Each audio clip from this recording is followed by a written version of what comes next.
We do have a quorum, so we can start whenever you're ready. Great, thank you so much, Madam Clerk, and welcome everyone to the October 12th meeting of the Independent Taxpayer Oversight Committee. I'm Jonathan Frankel, and I want to thank staff for all their efforts in pulling together this meeting today. And a thank you to all members of the public that are on the phone and the web for taking the time to join us this morning. I want to just briefly talk about how the meeting will run today. We will take in-person public comments followed by virtual public comments. If you're a member of the public and you're here with us this morning, please submit a speaker slip to the clerk here to my left. And for those of you joining us online virtually, please continue to raise your virtual hand at the appropriate time and the clerk will recognize you. I also just want to make sure that everyone knows that public participation is possible both in person and via Zoom this morning. And we have live mics in the middle of the room. And so if you'd like to make a public comment, please feel free to do so. Madam Clerk, I would just like to ask you that if you could confirm we have a quorum. Thank you, Chair. We do have a quorum. Great, thank you so much. And before we get started on our agenda items today, I would just like to ask our interpreter, Carlos Diaz, to walk through how to access interpretation services for today's meeting. Carlos, please proceed. Thank you, Chair. I'll begin with the announcement in Spanish, and then we'll be back with the announcement in English. Para utilizar el servicio de interpretación simultánea, a favor de desplazarse en la parte inferior de la pantalla de Zoom, donde aparecen los controles, haga clic en el icono de interpretación globoterráqueo y seleccione Spanish, español. Si está utilizando la aplicación móvil de Zoom, celular, tableta, etcétera, presione los puntos suspensivos, luego Interpretation y luego el idioma. Además, para acceder a los servicios de interpretación de manera presencial, pida auriculares en la recepción. To use the Zoom interpretation feature, please scroll to the bottom of the Zoom screen where the meeting controls are. Click on the interpretation icon, World, and select either English or Spanish. If you are joining using the Zoom mobile app, cell phone, or from a tablet, please press the ellipsis, 3 dots, then interpretation, and then choose your language. Additionally, to access English-Spanish simultaneous interpretation in the room in person, check out a headset from the receptionist. Gracias. Thank you, Chair. Thank you so much, Carlos. And so now I want to recognize financial programming analyst Michael Turlip, and Michael's going to provide a quick reminder on how the public and member comments will work for this meeting. Thank you, Chair Frankel. We will take both in-person and virtual public comments. As noted on the cover page of today's meeting agenda, in addition to emailing comments, the public may also provide live comments during today's meeting. In order to provide live comments, you can join today's meeting via Zoom through the link or by dialing one of the numbers from your phone that are provided on the cover page of today's meeting agenda. Join the meeting by clicking on the Join Webinar link provided in the confirmation email you'll receive upon registering. When public comments are called for on an item, on the Zoom platform, click on the raise hand icon in the Zoom toolbar. The chair will call you by the name you have provided. If you are participating by telephone, press *9. The chair will call you by the last 3 digits of your telephone number. The instructions for providing live comments are also on the bottom of the cover page of today's meeting agenda, which can be accessed from the homepage of SANDAG's website, www.sandag.org. All comments, whether emailed or live, will be made part of today's meeting record. Thank you. Thank you so much, Mr. Turlip.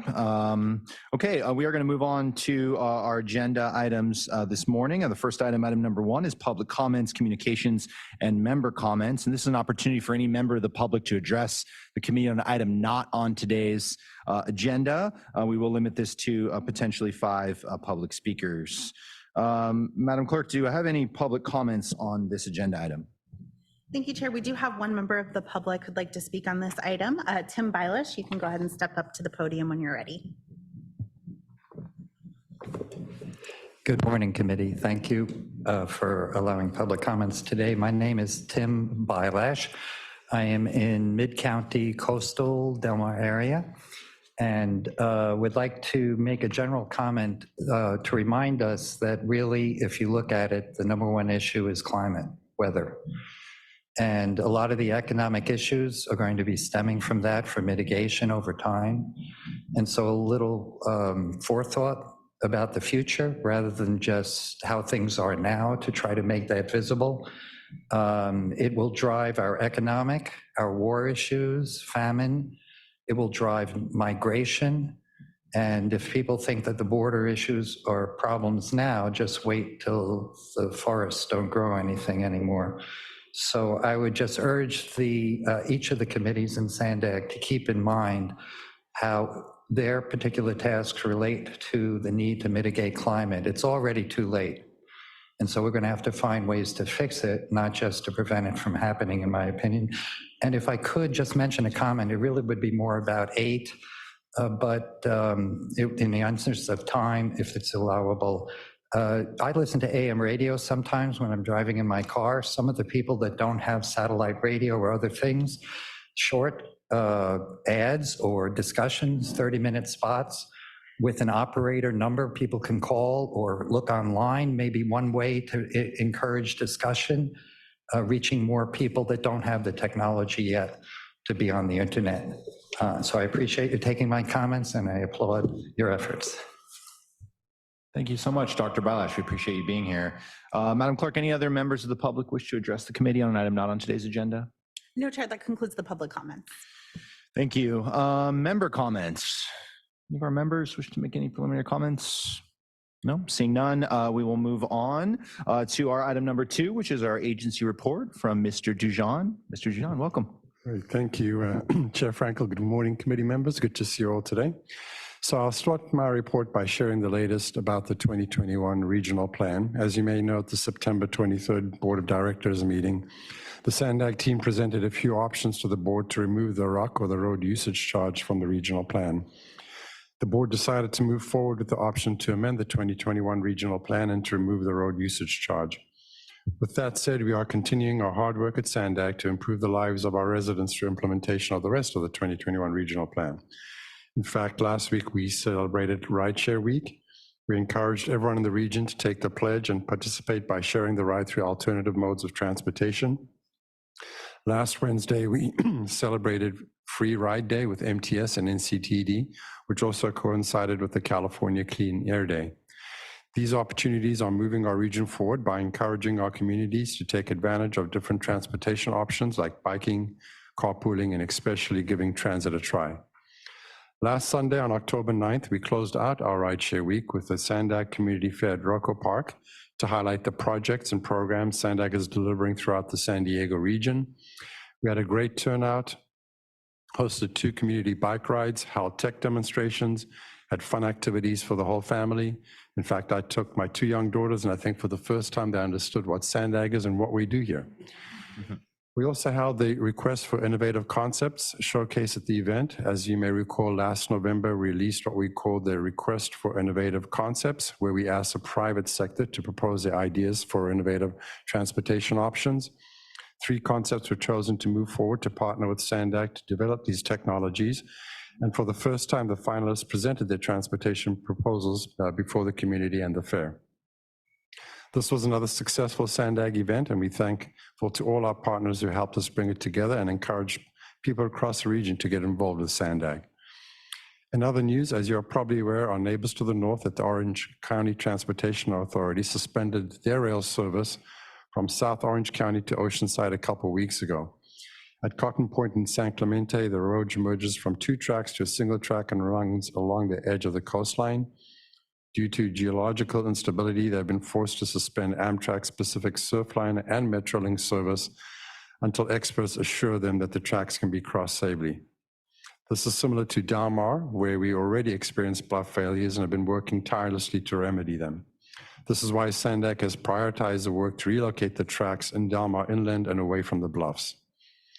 That said, realigning the tracks in Del Mar will mean nothing if we don't also fix the rest of the corridor. So SANDAG remains committed as ever to continue to work with NCTD to fund critical improvements throughout the rest of the corridor. In fact, just last week, we celebrated $27 million that Congressman Mike Levin helped bring to the San Diego region to replace the San Luis Rey River Bridge. Thanks to his leadership, the project will complete and connect more than 10 miles of continuous double track to the Lausanne corridor. Moving people and goods on the Lausanne rail line is critical to our local economy and domestic defense system. Every segment of this transportation network is crucial on a local, regional, and national scale. We'll continue to work hard to bring real solutions to these problems with the rail realignment project and revitalization work we are doing along the Los Angeles corridor. We'll continue to keep you informed on new developments along the rail line. We also continue to study potential people mover technologies and options to bring rail to the airport, all of which will connect to a central mobility hub. We are currently working on a draft airport connection concept study that will be presented to the board later this year. We'll be taking additional feedback through the end of the year before moving forward with releasing our notice of preparation. And lastly, we're getting ready to celebrate the next milestone for the Otay Mesa East Port of Entry. This Friday, October 14th, the Board of Directors will be asked to approve a revenue sharing agreement with our Mexican partners at a joint meeting with our policy advisory committees, also including you, the Itac. I hope that you'll be able to attend. Mario Oso, the Chief Deputy District Director of Caltrans, who's the lead on this project, will give an overall status update on the project. I'll give an update on the plan of finance, and Betsy Blake, our legal counsel, will walk through the highlights of the revenue sharing agreement with Mexico, something that we've been working with very hard for the last year. Pending the board's approval on October 24th, SANDAG will sign the revenue sharing agreement with our Mexican partners during the San Diego Chamber of Commerce trip to Mexico. This agreement will underscore our financial commitment on both sides of the border to deliver this project to a binational region. That concludes my report, Chair. Thank you. Thank you so much, Mr. Dijon. That was an excellent report. Madam Clerk, do we have any public comments on this item? No, Chair, we do not. Thank you. Member comments, questions for Mr. Dijon on his report? Pedro.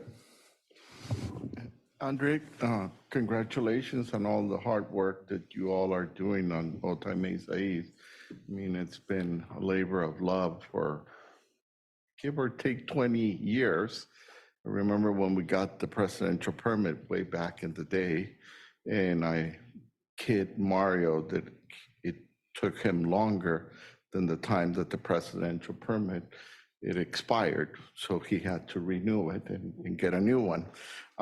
But in any event, I'm looking forward to the meeting on Friday and looking forward to that big event. So thank you for that. Appreciate it. Thank you. Okay, seeing no other member comments, we will move on to our consent agenda. We do have 2 action items on the consent agenda today. Madam Clerk, are there any public comments on the consent agenda? No, Chair, I don't see any hands. Thank you. So we'll bring it back to the members. Any member comments on the consent agenda? No, I do have one question on item number 6 related to the regional bikeway program. And I don't know if Michelle is here, but I had oh, perfect. Hi, Michelle. Good morning. Good morning. I just had one quick question related to, this is on attachment 1. It is the regional bikeway program, specifically the Orange Bikeway CIP. And I see that in June, the final environmental document was completed. And so my question is, how long, what do you anticipate from that point, from June 2022 to the advertise phase where the project design and advertisement of construction contract will occur? So that is a fabulous question. And I am looking at our current schedule on this project. So this is for the Orange Bikeway. So the ready to advertise is currently scheduled for, the construction is currently scheduled to begin in early FY23, which is what we've already started. So it should be starting relatively soon, but I will have to double check to see where the current schedule is on that. Great, thank you so much, Michelle. No problem. Okay, any other member comments, questions? No, seeing none. Can I get a motion regarding approval of consent item number 3 and 4? I move to approve, except that I was not here for the meeting, so I abstain from the meeting minute approval. so. Just for clarification, you're not required to abstain if you didn't attend the meeting. It's your choice, Okay. but I just wanted to. Well, thank you for clarifying. Then I do make the motion. Okay, we have a motion by by Sunny, and a second by Mr. Fuller. Clerk, please call the roll. Thank you, Chair. For real estate right-of-way acquisition, Chair Frankel. Yes. For licensed civil traffic engineer, Michael Kenny. Yes. For contractor construction, Vice Chair Orso Delgado. Yes. For biology environmental, Dustin Fuller. Yes. Finance and budgeting is absent today. Licensed engineer is also absent. And for CEO private sector, Sunny House. Approved. Thank you, and that does pass unanimously with those members present. Thank you so much, Madam Clerk. Okay, we will move on to item number 7 on today's agenda. This is actions by the Transportation Committee and Board of Directors on TransNet related agenda items, and we're going to hear from Ariana. Yes, thank you, Chair. So I just have 3 items since your last meeting. The first one is the 2023 RTIP. The board did approve that, and you saw that at your last meeting. The Transportation Committee also recommended approval of the Environmental Mitigation Program, Land Management Grant Program funding recommendations, which you also saw at your last meeting. And then we also presented the draft work plan for the ordinance amendments at the Transportation Committee last week. So we'll be moving to present that to the board at the end of this month as well, and Regional Planning Committee. So same presentation that we gave you last month. Ariana, it's hard to hear you from, so maybe get closer. Thank Okay. you. Did you need me to repeat it, or are you good? Say something? Did you need me to repeat what I said, No, or are you it's good? fine. You did. Yeah, Okay. thank you. It's Thank just, you. it's hard to hear. Just for any members of the public, we have some demolition occurring on B Street today, so it is a bit hard to hear. Thank you so much, Ariana. As far as the timing on the work plan, any change with respect to when these items, the ordinance amendments, may go to the board? Not at this time. So we still anticipate, we've onboarded the facilitator. We're working with them to further develop the work plan. So there will be more detail around that. We are in the process of scheduling the subcommittee meetings of the mobility working group in the next few weeks. And so probably this winter, we'll be in a position to come back and start bringing forward some of the ideas that will come out of those discussions with that group. Great, thank you. Any other comments or questions for Ariana? No, thank you so much, Ariana. Oh, Pedro, excuse me. Ariana, you mentioned that the regional transportation improvement, the RTIP, passed.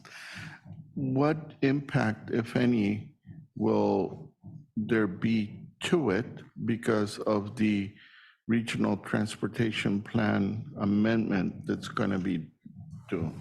There won't be, because remember, the RTIP is the next 5 years. And so it only includes reasonably anticipated funding. So there's no impact to that. Great, thank you.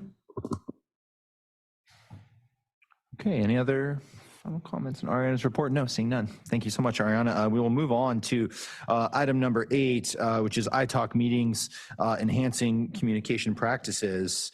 And I'm going to turn it back to Ariana. Okay. Do we have the clicker for the PowerPoint? Thank you. Okay, so at your last meeting, we discussed some preliminary options for enhancing communication practices. We discussed that, while your audits have said that our, Sandag and his partners have done a good job. Thank you. And made improvements to communication practices, there's still room for improvement. So we talked about that, and room for improvement specifically in the information that we provide to you and how we can make that more streamlined and, more digestible, because it is a lot of information that we provide. We also talked about workload, not just for staff, but also for ITAC. So we know that we have your fiscal year 24 performance audit coming up. We have your ITAC solicitation, which we're going to be bringing forward. We also are going to be talking about ordinance amendments, where we really anticipate that you'll be needing to roll up your sleeves and working with us and the Mobility Working Group Subcommittee on those. We talked about how some of our reports really do go above and beyond what the ordinance requires, and we're happy to continue bringing that forward if that's beneficial, but if there is some benefit to making changes, then we're happy to hear about those thoughts that you might have. So for all of those reasons, we began a conversation about ways that we might be able to, better present information for you. We talked about meeting quantity and frequency. We talked about right-sizing the frequency, the delivery method, and the content of what we bring to you in your reports. Some of you already provided comments at the last meeting, so today we're really hoping to hear from the other members that weren't present at that meeting. So we're going to go ahead and start with the quantity and frequency of ITAC meetings. And for each of these slides, I thought, I can pause at the end and then we can get your feedback. That way we can, make sure we account for all comments. So we mentioned last time that in terms of peer agencies, most of them meet quarterly. Of course, we meet every month with the exception of August and December when you're dark. There was discussion about some options like reducing the number of meetings or changing the frequency to quarterly, for example, or some other interval. Preliminary feedback from all of you or the members present included a hesitancy to perhaps reduce meetings given the amount of information that we bring to you. There was also discussion about reducing the frequency, or rather how reducing the frequency could have unintended consequences and how, we would want to be mindful of those. One unintended consequence could be that you won't have the opportunity to review items in as much depth as you do now. And then there was one member who did mention that, quarterly meetings perhaps could be okay, but only if they were supplemented with additional briefings. So maybe I'll stop there and see if there's any additional comments in terms of the frequency of ITAC meetings. Thanks, Ariana. Let's open it up and talk. I think this is probably the most kind of fundamental of the changes in terms of the frequency of meetings. And so I know that my colleagues to my right were not here at the last meeting, so we'd love to hear from you. So Mr. Fuller, maybe we start with you. I don't see a need to change. I think it's prudent to have the monthly meetings. I think quarterly I wouldn't keep up as much as I do currently, meaning I would set it aside and not pick it up until that next quarter started, whereas now monthly, except for August, December, in the mix. I would recommend keeping it the same. Thank you. Mr. Kenny? No discussion about increasing the number of meetings.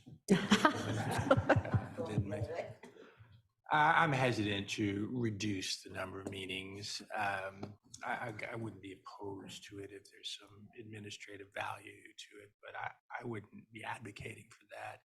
And I do struggle to kind of digest everything that comes in a monthly meeting. And if you gave me it in quarterly, packets, it might even be more of a struggle.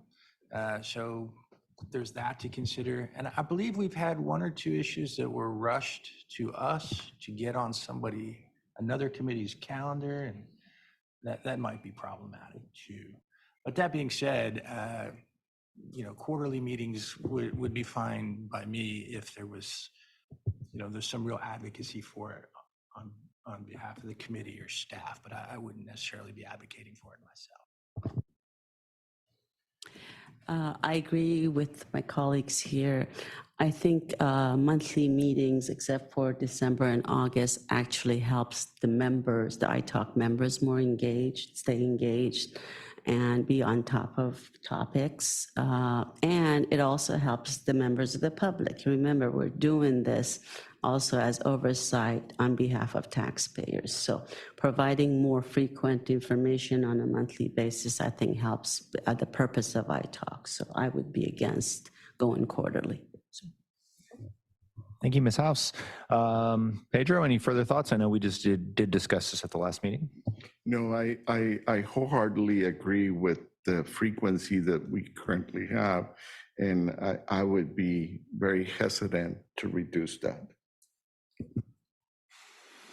Okay, well, it seems like we have fairly fairly clear direction. I'm not going to add anything further to that from the members.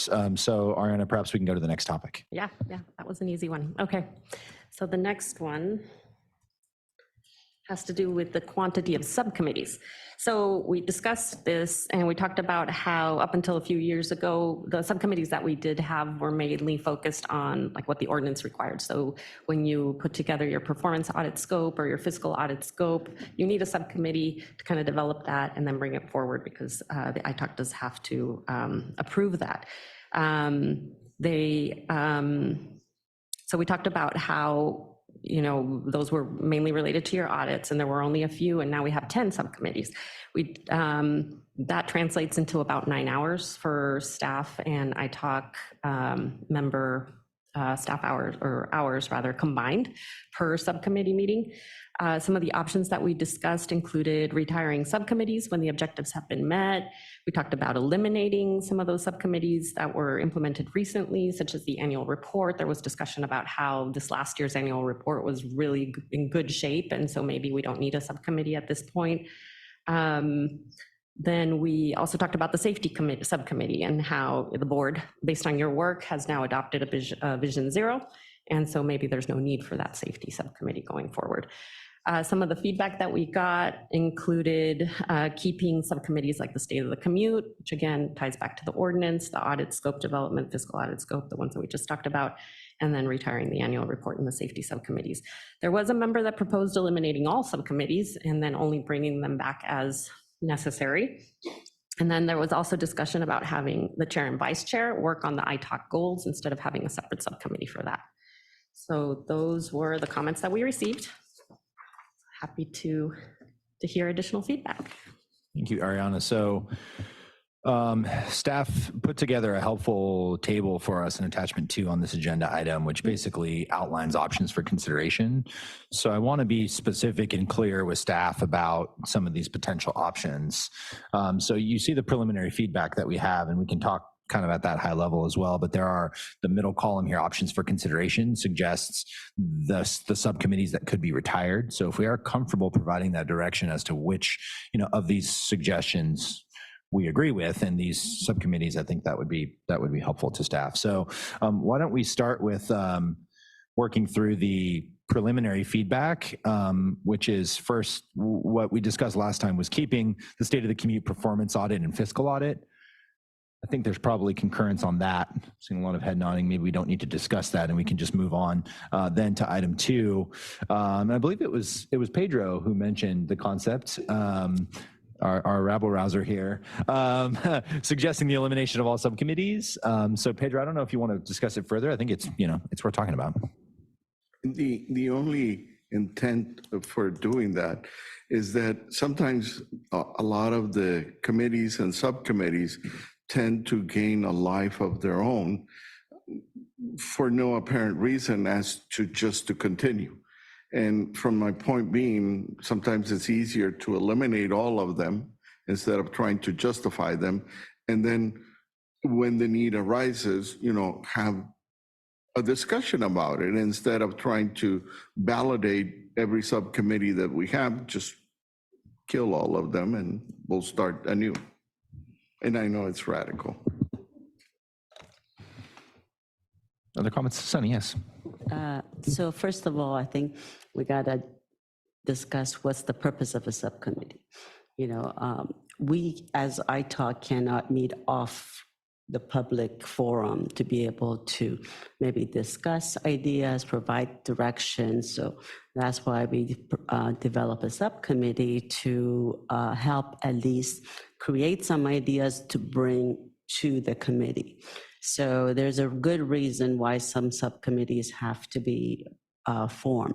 So I respectfully disagree with Pedro about just eliminating everything, start all over again, because we know certain things need a subcommittee. So as a policy, I think ITOC should establish a policy that if the work of the subcommittee is done, the subcommittee then just disbands.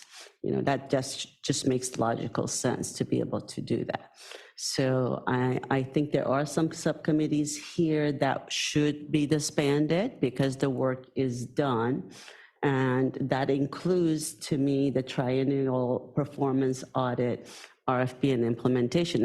And I'm sorry, the other one, the implementation of the the audit implementation recommendations. part. Okay.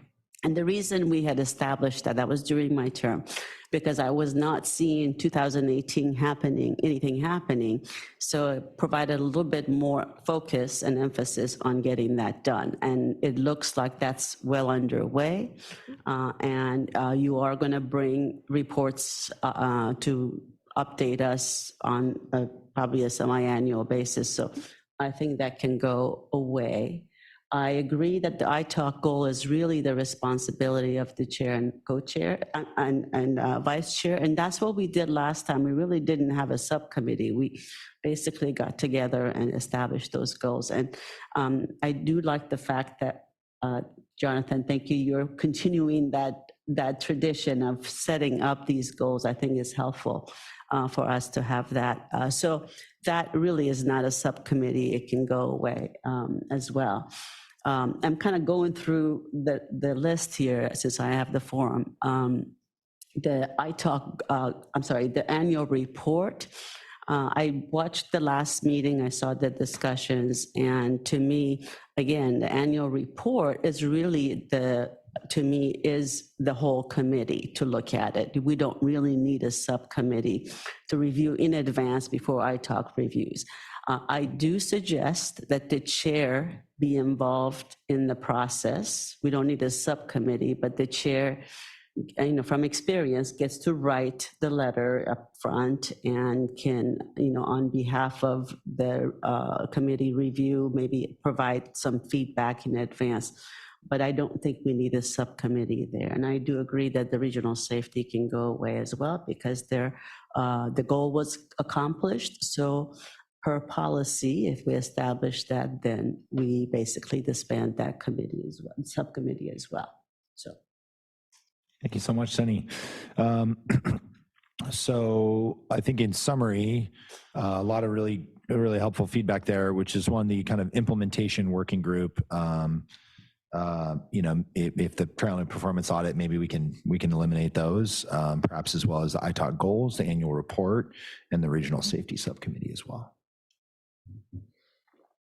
Great. Excellent. Okay. Dustin, yeah, any other further comments? Mr. Kenny, Dustin? Thank you. So the goals, the annual report, and the safety subcommittee would go away for items 3 and 4. And the item number 1 there, the state of the community performance of fiscal, those are required subcommittees or just required activities that have carried with them a subcommittee? Yeah, so they're not required, but it works in the sense that what is required is for the audits, the ITALK has to approve the scope. Right. So it has worked well to have a subcommittee. On the state of the commute, same thing. The ITALK is required to provide its independent analysis, and the way that they've been able to do that is through that subcommittee. So it is helpful. Right, so items 3 and 4, I would agree with that. I think those subcommittees were formed to address specific things, and perhaps they've already been addressed. One of the results of the safety subcommittee was a staff member has now been assigned to monitor. That was part of your motion when you, I think we brought it forward for discussion, but I think the ITALK made it a point to make a motion to request that the board establish a Vision Zero plan and also work on creating a position. Yeah, what I'm getting at a safety is, position. I don't know that topic warrants a subcommittee, because maybe there's not enough regular information that comes out on that, but it's certainly topical. And as safety percolates above capacity in the transportation discussions, the committee should hear regularly about how we're approaching safety issues. Okay. But we probably don't need a subcommittee to do that, as long as the ITALK heard about that topic on a regular. Okay. So honestly, I'm in favor of item number 2 there. Let's just eliminate them, and we'll bring them back when when we need them. And it looks like those three are probably going to come back. Those three referenced in item number 1 there because they're valuable and they're regular occurrences. But we can bring them back in January or whenever those issues bubble up, or consider bringing them back. We never get a whole lot of enthusiasm for subcommittee participation. And perhaps if, we just started with the clean slate and we could, look at those three that in general we feel good about, but maybe at the time we don't, for whatever reason, and let's move on from the goals annual report and safety subcommittee meeting. That's the committee wants to bring it back in the future. Is that clear? It is. Thank you, Mr. Kinney. Question for staff. And some of these, I would imagine some of these subcommittees are kind of dormant in that I don't know that they're actively meeting, or all of these committees actively meeting. Pretty much. The ones that were actively meeting, the safety one is not meeting anymore. The Itac goals one did meet recently, or no, actually we just handled it at the chair vice chair level. You're right. State of the commute, I think, is going to be meeting at some point soon. You just established that one. So yeah, I mean, we do. Your performance audit and your fiscal audit subcommittees have met recently as well. So it just depends on the need, for the most part. Yeah. Something that I've seen effective in other committees where I've been serving is having a set of standing committees and then ad hoc committees. And so you have, kind of your core 3 performance audit committees that will be standing, that will, obviously that's, I think, a core function of Itac. And then as other things arise, I'm imagining the ordinance amendments, those are going to be something perhaps that would be a very good ad hoc committee to, really do a more deep dive into them. So, it doesn't sound like many of these committees are as initially kind of radical as Pedro's idea sounded. It doesn't sound like most of these committees are actually active in meeting. They're kind of these shells, right? Kind of ghost committees that are on the books and maybe helpful for staff to kind of make sure that we're formally acknowledging that these have gone away, they're no longer meeting and that they've gone away, and that perhaps we establish some sort of, 3 standing, and then, we can form ad hoc committees on an as needed basis. I just don't want to create more work for everybody. Is it possible to put this table that you have on the screen so we can just bang them out one by one? There are some that are going to go forward. So why disband and then put back together? So that's why I want to make sure if you can put this agenda item on the board and we can just see one by one. It starts with the FY21 TPA implementation. Gone. Can we just disband that one? Bringing it up. Do you know which one? Attachment 2 to item 8? It's the Itac subcommittee listing. If members of Itac have it on their, it's in the package, agenda package. Yeah, I think we do. If all of us, Yeah, you can follow it's that. page 7, attachment 2. So we can just go one by one. There's FY21 TPA implementation. So we know this is the Itac subcommittee. Page number, what is the page? Yeah, they're bringing it. So it's Okay, page they're- 27 of your agenda. Page and- 27. Yes, and it's attachment 2 to item 8.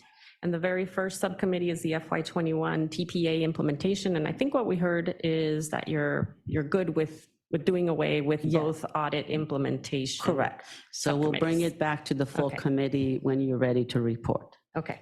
Okay, and so then- that's that the would go- first 2 on the list. Correct. FY22 fiscal and compliance audit. We're Yes. done with that. The FY22 fiscal audit is still underway. Okay, So so there's no need to disband that and there's we no put it need back at together. this So- point. And Okay. the bulk of the work has been done, which was again to Right. set the agreed upon procedures in Right. place.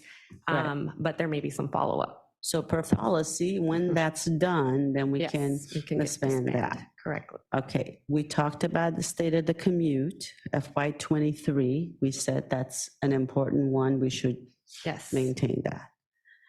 The RFP subcommittee has gone away for the fiscal audit, but the The compliance hasn't, right? Actually, for both, the RFP for your fiscal audit and the RFP for your performance audit, those are both still underway. Okay, So even though you've developed the scopes, we still need to make sure we can Okay. reach out as necessary. so no reason to get rid of that and come back and put another one back together. Correct. Because we've had some, we have to have some continuity. Yes, So both the RFPs, also for the triennial performance audit, that's going to happen. So I don't see a reason to disband it and put it back together. The ITAC goal, we said is going to go away, right? correct. The 23, 24 ITAC goals, that's going to go away as That a will subcommittee. Go away, yes. Okay. And then we recommended, when they had discussion about the annual report to go away. Correct. Okay. FY '22 ITAC goals is gone. We're Correct. done, right? Annual report 22 is done. Correct, A regional safety subcommittee is done. yes, And FY '21 fiscal audit, is that done? that is done. Okay. And 22 state of the commute, is that complete? That's still underway. Okay. Isn't it? So I'm not sure why we would disband and then put back some of these subcommittees. So do you all agree that if we have members already assigned and there's continuity and people are already involved, what would be the reason to disband them and put them back together? I agree. Would this be something that we would need to make a motion to keep XYZ subcommittee?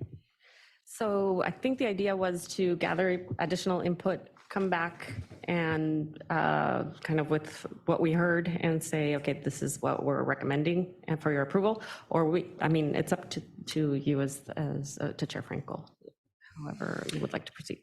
Yeah, I think that was helpful to run through them, unless there's any disagreement about the committees that are going to, subcommittees that are going to stay or go. I think that makes sense, the approach. And we'll bring this item back with a motion for, our next meeting or whenever. What I would like to make a motion about is to just establish a policy to disband a subcommittee when it's completed and let the staff handle that.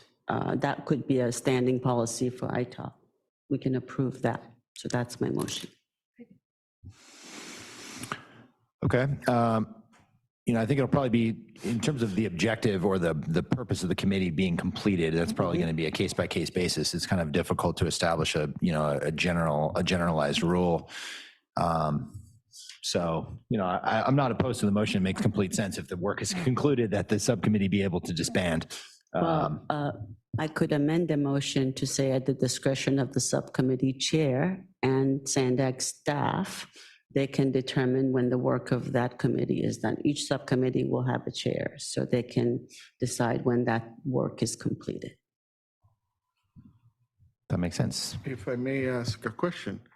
So if that is the case, then at some point in time, when the 2024 triennial performance audit is completed, then that would disband, correct? Okay, I'm with you. Is that a second? Yeah. Did you catch who made the motion?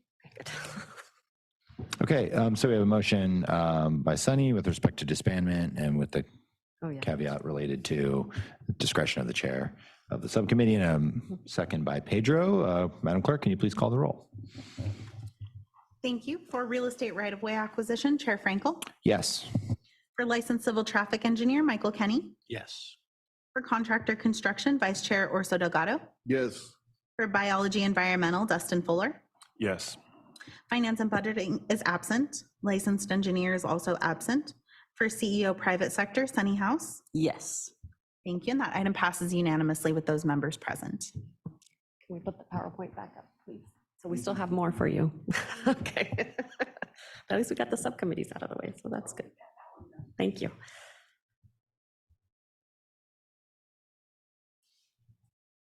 Okay, So the next one has to do with reporting itself. And so some of the options that we talked about, which I think the majority was on board with, was placing as much as possible on consent. Oh, sorry, thank you. Perfect. Placing as many items on consent as possible.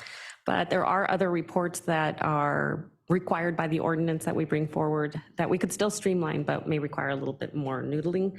So again, generally there was support for placing items on consent agenda where possible. There were comments about bringing only TransNet related items to the ITAC. Currently we bring additional items at times. Sharing links that for the board and other policy advisory committees that may be hearing the same item so that we don't have to also present it at ITAC.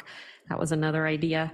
And then holding joint sessions. That was another discussion item. For recurring items, so the quarterly ones, or there's some that we bring,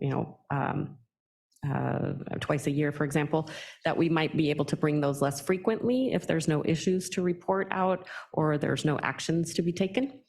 One thing that we're already working on is including live links directly within agendas. So you'll be seeing that all of our board and policy advisory committee agendas will be implementing that new process, I believe. And then finally, just focusing on what the decision maker needs to know. So. Thank you, Ariana. And so this, for the committee members, attachment 1, there's kind of categories of these items: annual report, our TCIP, et cetera, et cetera. So do we want to try and, run through quickly these categories and provide some feedback? There are quite a few. I mean, I'm open to other options, or if we're okay with the changes that are presented. I mean, I think, for example, the grant programs, basically all of these reports would be moved to consent, just as an entire category, as you can see. And so there are others. So if we want to just bang it out and start to talk about each category, we can do that. I'm of course open to other methods as well, if there are other suggestions. To me, first of all, in general, the more we can move to consent, I'm all for that. Okay. I think if a member wants to discuss or has questions about one item, you pull it from the consent. We still get the information, so we get to be aware of everything that SANDAC is doing. I'm not necessarily in agreement to only talk about TransNet items, because it doesn't give us a full picture of all and doesn't give us an appreciation of everything SANDAG is doing and put it in context compared to TransNet. So I think if those items, once in a while, there are reports, that's okay. Consent, and even with the consent, I'm in favor of providing links instead of reports. It's up to the member to go to the link and get the information that you need. There's certain items that we need approval. We need to approve. The table you provided doesn't really give us that information. I would have liked to see a column that said, these are the ones you have to look and approve per policy or per requirements of the ordinance. So it's a little bit tough to just say, in general, everything should go to consent. I think the idea of us listening to the board meeting and others, while it's great, it adds a lot more time to our schedule to sit through all these different meetings, which is okay, but it doesn't give us an opportunity to comment or ask questions. That's why it's tough, unless we come to those meetings and sit, and even then, we really, as an ITALK member, can't ask questions about it. So I also then look at really the overall responsibility of ITALK. It's not just us, it's the public getting this information. Now, they have access to this information maybe through board meetings and other things as well, but just having a more well-rounded idea of what's going on and what all the wonderful thing SANDAG is doing and staff is doing. And, it to me is important. So if we had more information about what's really to be approved, that would help. And some of it is frequency. Maybe we don't need quarterly. Maybe we just need semi-annually. Twice a year, you come and talk about some of these other reports. So I'm in favor of maybe reducing the frequency, but then at least having that information presented at some point throughout the year. So. Thank you so much, Sunny. I agree. I think it makes sense with respect to action and information items to distinguish those things. So I'm completely fine for all information items, meaning reports, to be placed on consent. We can read and take the time before the meeting to evaluate it. And just as it did today, if you have a question, you can ask. I think it's different, materially different when you're dealing with an action item. So I think it's a good point as to, overloading the consent agenda with action items. And so I think the opportunity for discussion is helpful. So, and then it really looks like, in terms of staff workload and balancing, the quarterly items are probably the best place to either, if they're an information item, to place on consent or reduce the frequency, perhaps to, biannually.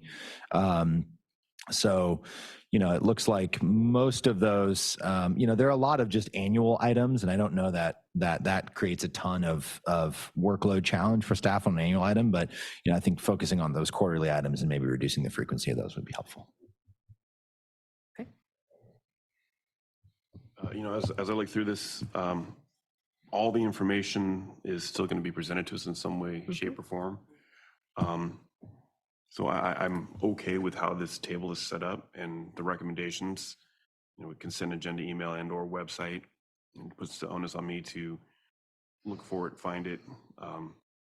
And to Jonathan's point, the quarterly stuff, you probably go a little less frequently if necessary or if possible.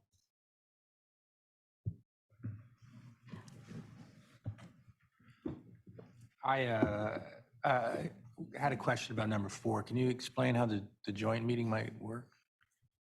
Number 4, the joint sessions. Well, this Friday is a perfect example. So this Friday, there's a joint meeting between the board, the policy advisory committees, and Itac. It is a special event.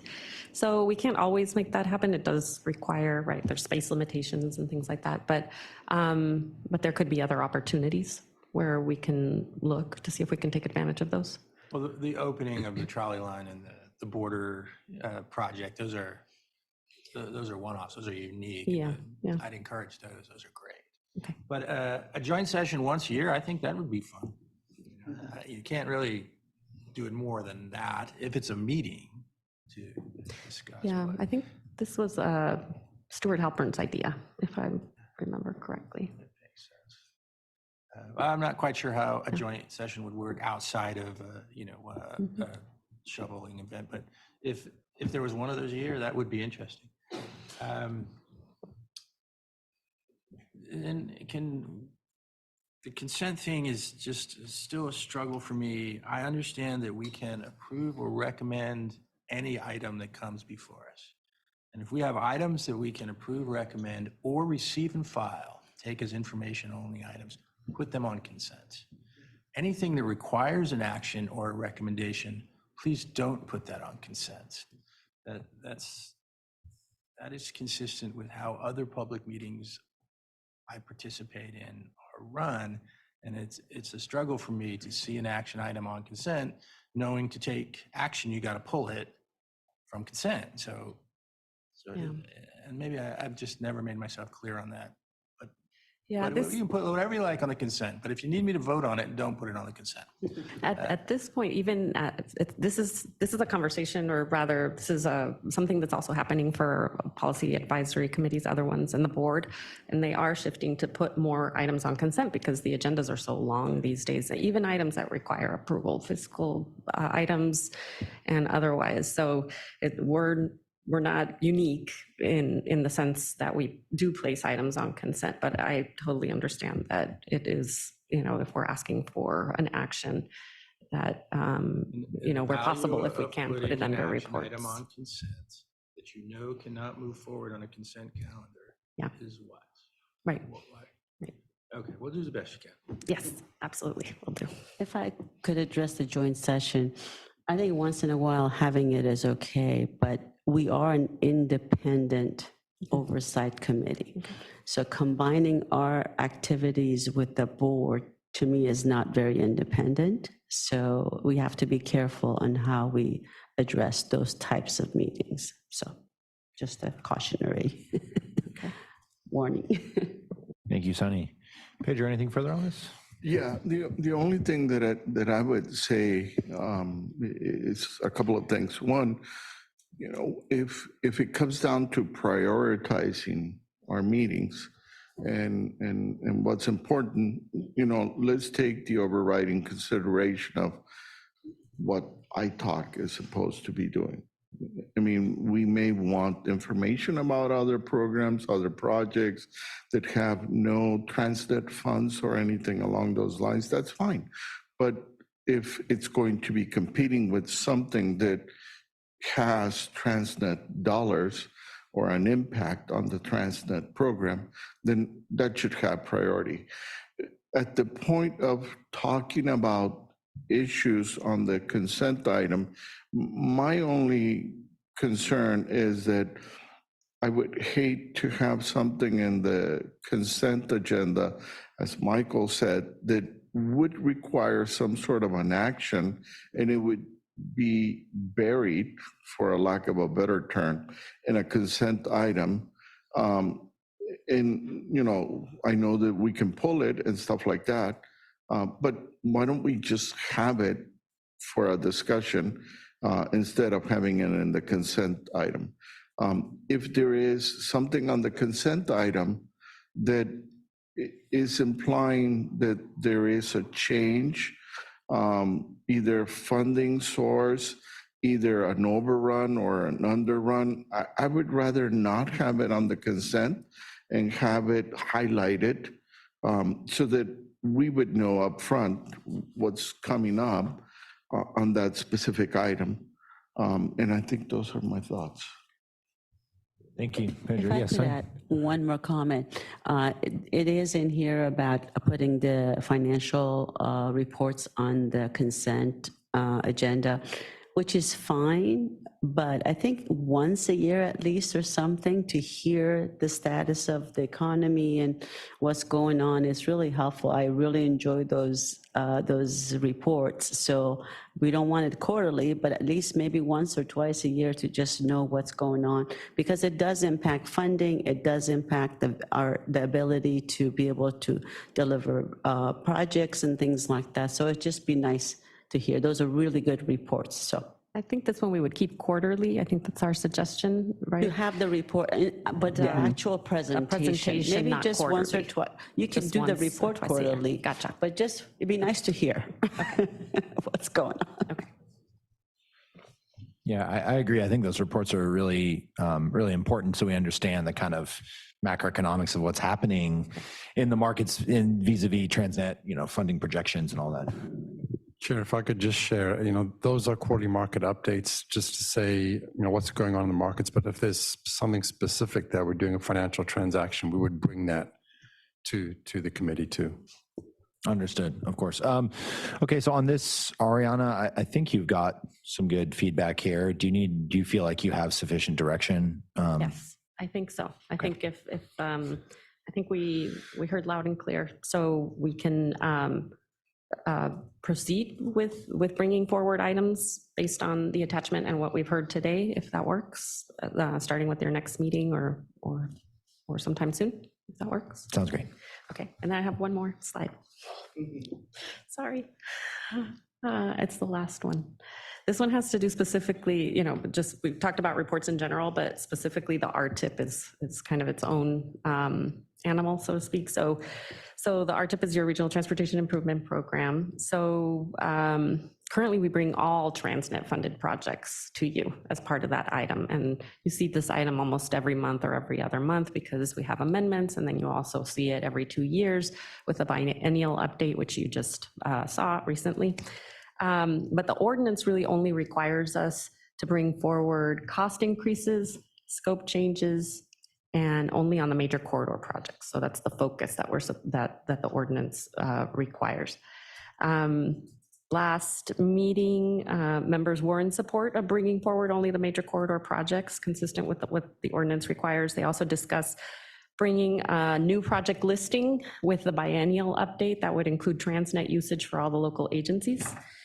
And then we also talked about establishing a reporting threshold. So currently the federal requirement is that for formal amendments, that has to be on projects that are making changes of $20 million or greater, and administrative modifications less than 20 million. So that is what we would propose. And then another member also brought up the importance of balance reporting. So just because the ordinance requires, cost, scope, major corridor, make sure that we're also getting at, other items such as like the successes of the program. So acknowledging those. Thank you, Ariana. Comments on RTIP? Mr. Fuller? Yeah, just for my clarification. So right now we get all TransNet funded projects. One of the proposals would be only TransNet major corridor projects, and then the biannual listing of pretty much all those other TransNet funded projects for biennial. Right now we bring all projects. So going forward, we would just bring the major corridors. Correct. And then the TransNet local usage eligibility listing would be as part of the biennial. I'm in favor of that. I just wanted to understand it for my own. And Sunny?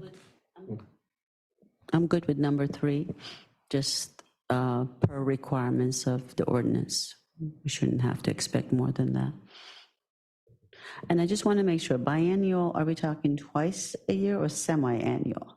That's actually Biennial every 2 would be years. every 2 years, Yeah, right? biennial. Just want to make with sure. an E. I know. Every 2 years, yeah. Is when we bring the whole RTIP update to you. Yeah. Can I ask a question? What would happen, let's say if, and I'm not saying this is happening, but let's assume that a local agency has their TransNet allocation and either on a specific project, they're not meeting the goals, whether it's the project is, running behind on schedule, they're not going to perform, or worst case scenario, the project is on schedule, but they're going to need more TransNet dollars, and it's less than, it's not a major corridor. What would happen? If it's not a major corridor? It's not. Yeah, well, regardless, if it's a bike program also, for example, what we've heard is, that you want to hear about budget amendments, and then you see those as part of the RTIP amendment as well. So you would see those if we're required to bring it forward based on our delegation authority. So the amount that the increase, depending on what that is, then we would bring that forward. So let's say that it's a local streets and road project that a city has, and for whatever reason, they're not meeting their commitments and they're going to need either more money or more time. Yeah, It we will come don't to do us? that. No, we don't do that currently, right? The local street and road funding is a pass-through to the local agency, so we don't do that currently. But, Okay. yeah. But you do see it as part of the RTIP, and you would see it going forward if it met those thresholds. But only if it met those thresholds Correct. on the RTIP. So Ariana, in that case, so there's a local agency that's a grantee on smart growth, improvement Yeah, that's project. different.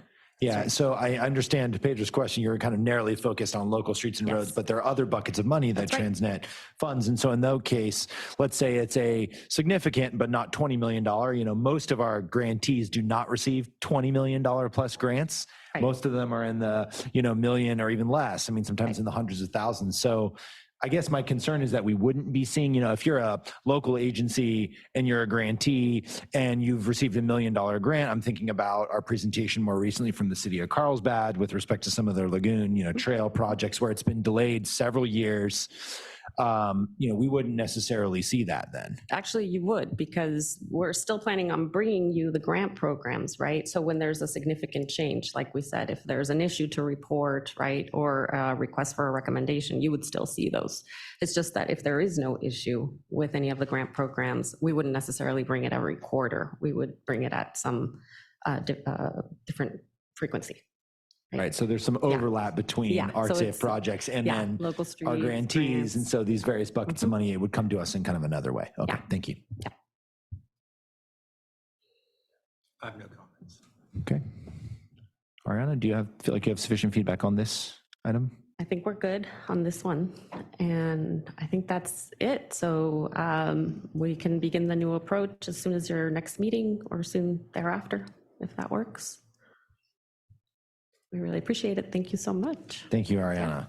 It's a longer item. We appreciate all your work. Staff took a lot of time. We met internally, and I'm forgetting whether a chair or vice chair, I think it was, with Pedro and I, and to ask them to create these tables so we had a sense of what we were actually doing. So there was a lot of work that just went into the attachments and figuring out what we could or should eliminate or not. So I want to acknowledge staff. Thank you very much.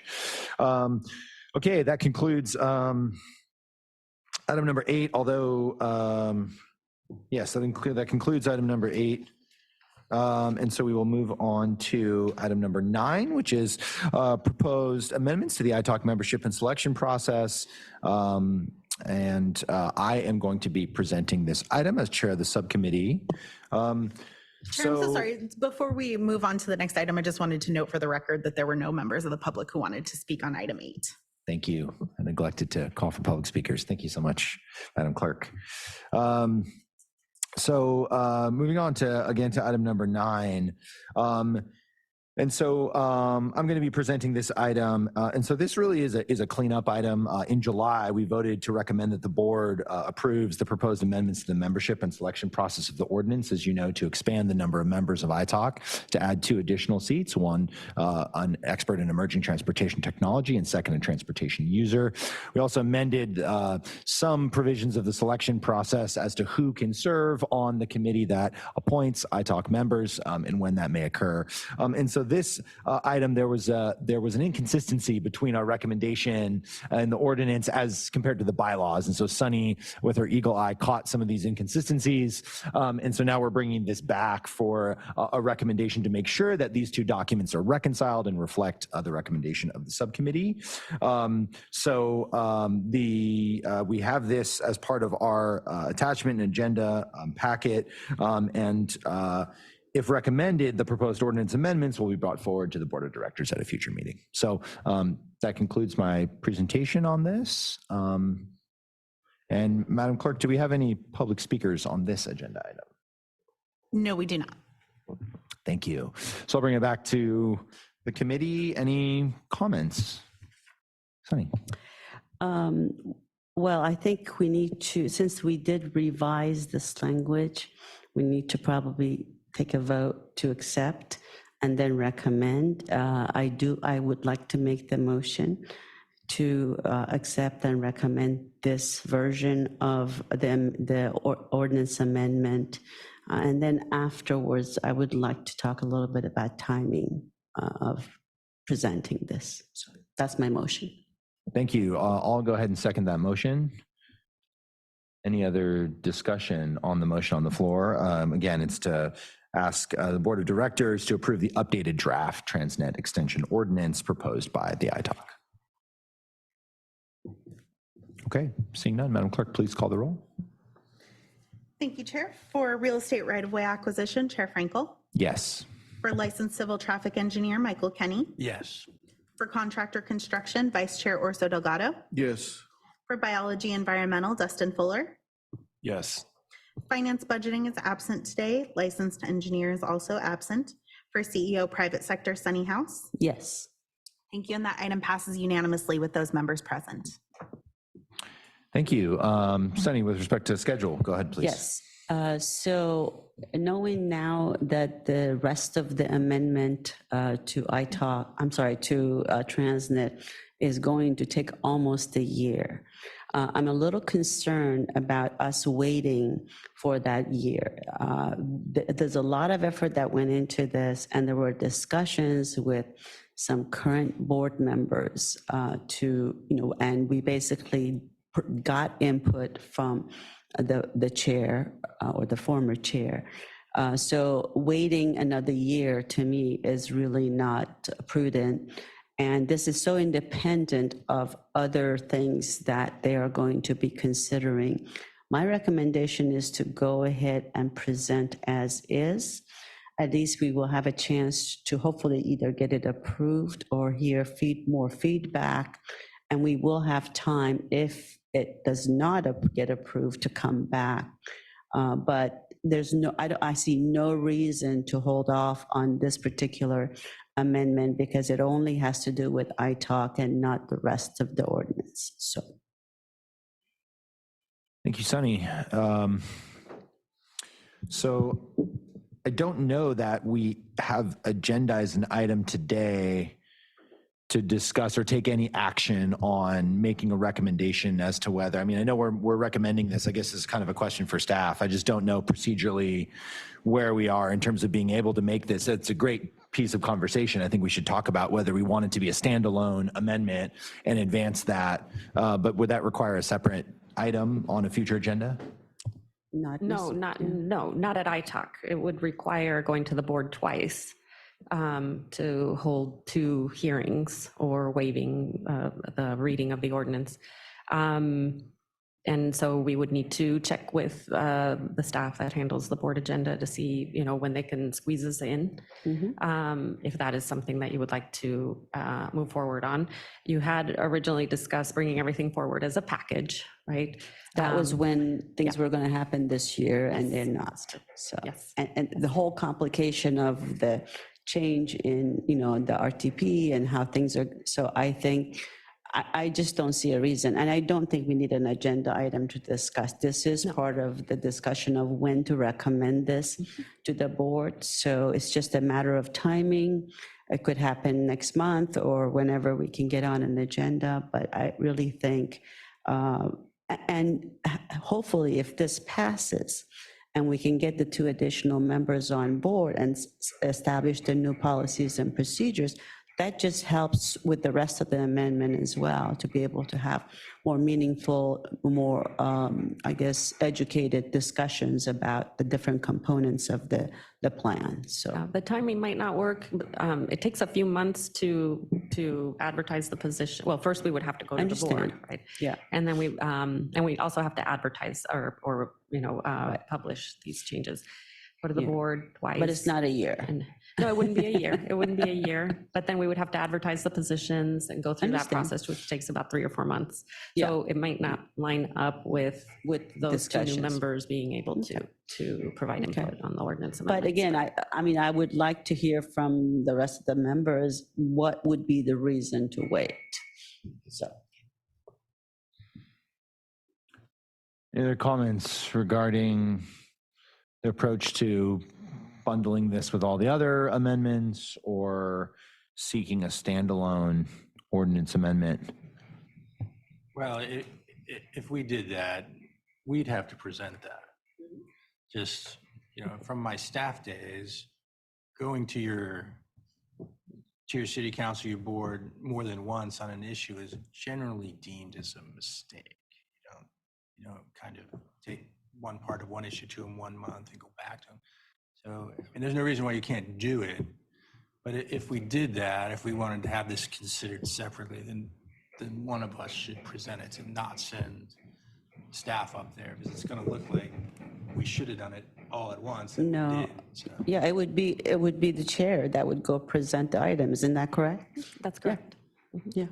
Either way, it would be the chair, whether it's done now. If it's presented all together, the chair will be there to answer any questions. So that's just an agenda item like anything else, so.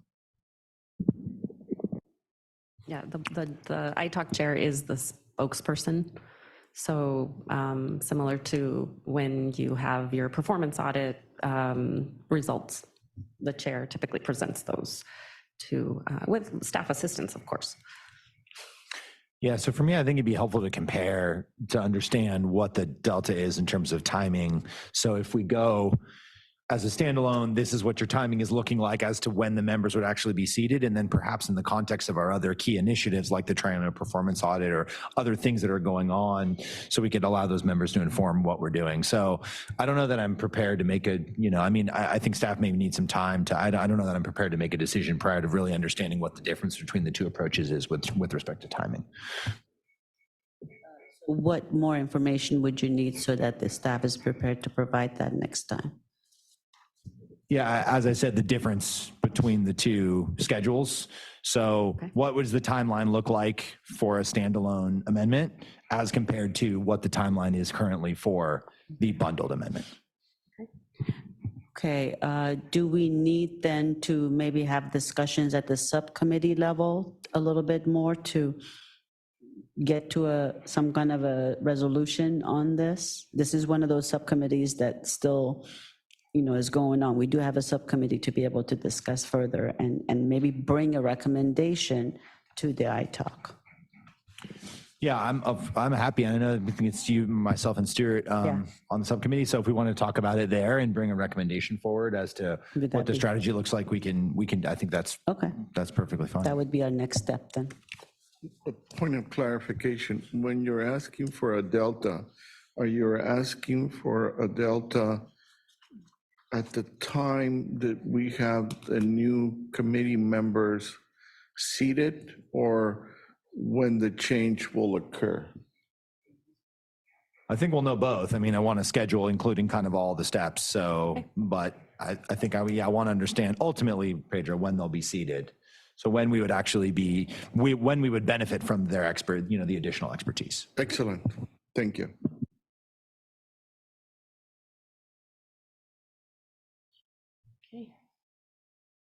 Okay, thank you for that feedback. So we're going to move on to item number 10 today, which is the TransNet EMP Environmental Mitigation Program, our annual update in fiscal year 23-24 work plan and fiscal year 23 annual funding. We're going to hear from Kim Smith. Hi, Ms. Smith. Good morning. Can you guys hear me? Good.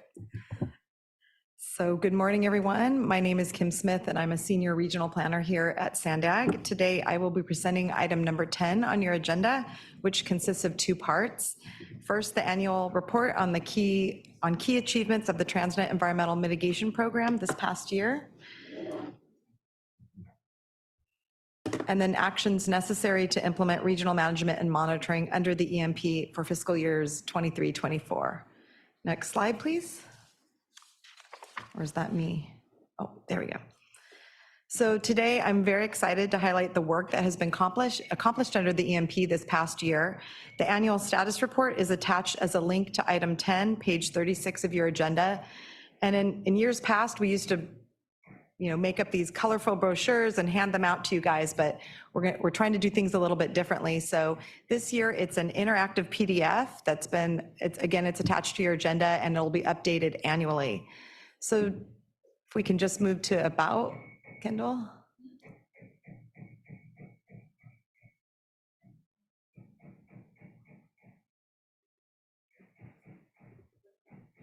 Yeah, Kendall's doing it.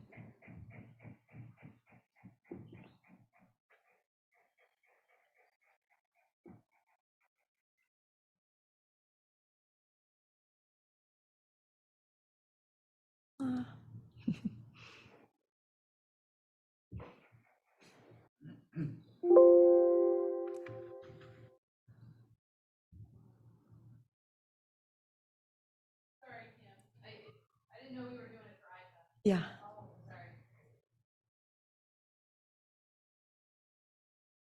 Just give me a moment. This is the interactive portion. I knew it.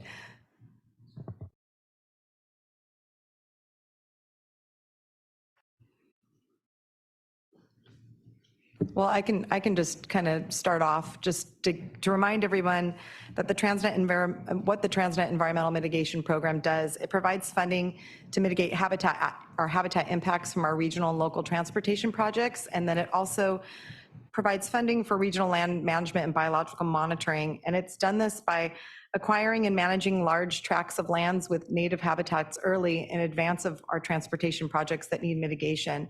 And the program has really helped us reduce cost, accelerate the delivery of our transportation projects, implement our habitat conservation plans, and reduce the listing of species as threatened or endangered.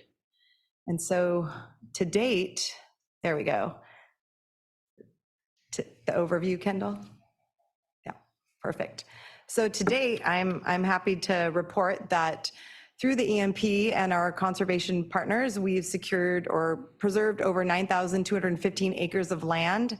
That's $164 million in open space investments, with 33.2 of that in leverage funds from our conservation partners. We've secured mitigation for over 3/4 of our early action projects. We've awarded 117 land management grants totaling $16.6 million to local organizations and jurisdictions. We've completed 7 land acquisition grants totaling $20 million and secured over $46.5 million for regional management and monitoring since the inception of the EMP program. And so on to our vision. So what have we been working on this past year? So last year, staff and our regional partners worked to identify a future vision for habitat conservation in San Diego County, building on our past efforts implemented through the Multiple Species Conservation Program and the EMP. And if you read and look at the slide above, our vision's pretty simple. It's to protect, connect, and respect. And I'm happy to say that our 2021 regional plan identified or set aside $3 billion to implement the habitat conservation vision in the future. And this is what our regional habitat conservation task force will be working on this year, is trying to identify cost on what needs to be acquired and what we need to fund management and monitoring to maintain our preserved system in the future. Moving on to habitat conservation. So this highlights those mitigation for regional and local transportation projects we've been working on throughout the county this past year. Diego Lagoon, I know many of you are familiar with that one. That's mitigation for the I-5 North Coast Corridor program. Construction on that restoration was completed in April. And really that project helped increase the tidal connectivity across the lagoon, which helped to increase biodiversity and improve water quality. We're now, the next phase is the long-term biological monitoring. And as you can see from the photos, this past spring, they found species in the lagoon they haven't seen in a long time: octopus. They've seen scallops at the bottom of the lagoon, needle-nosed fish, and then we've got some sea lions that seem to keep moving from west to east under the I-5. I'd be remiss if I didn't talk about Diego Lagoon, Dustin. So this is another wetland mitigation that we're doing for the I-5 North Coast Corridor program. Construction on that began in January. We're working to restore 84 acres of coastal wetland east of I-5 in partnership with Caltrans, with 22nd Ag, the San Diego JPA, and the city of San Diego. And then moving up north to Rancho Lilac, this is a 902-acre property that was acquired in 2014 for our TransNet net benefit for our 76 widening project. This is, it's located in the community of Valley Center. It's got very unique biological resources. It contains 27 historic structures out there. It's really a jewel to the community. It's got a long record of the structures entertaining famous figures over the years.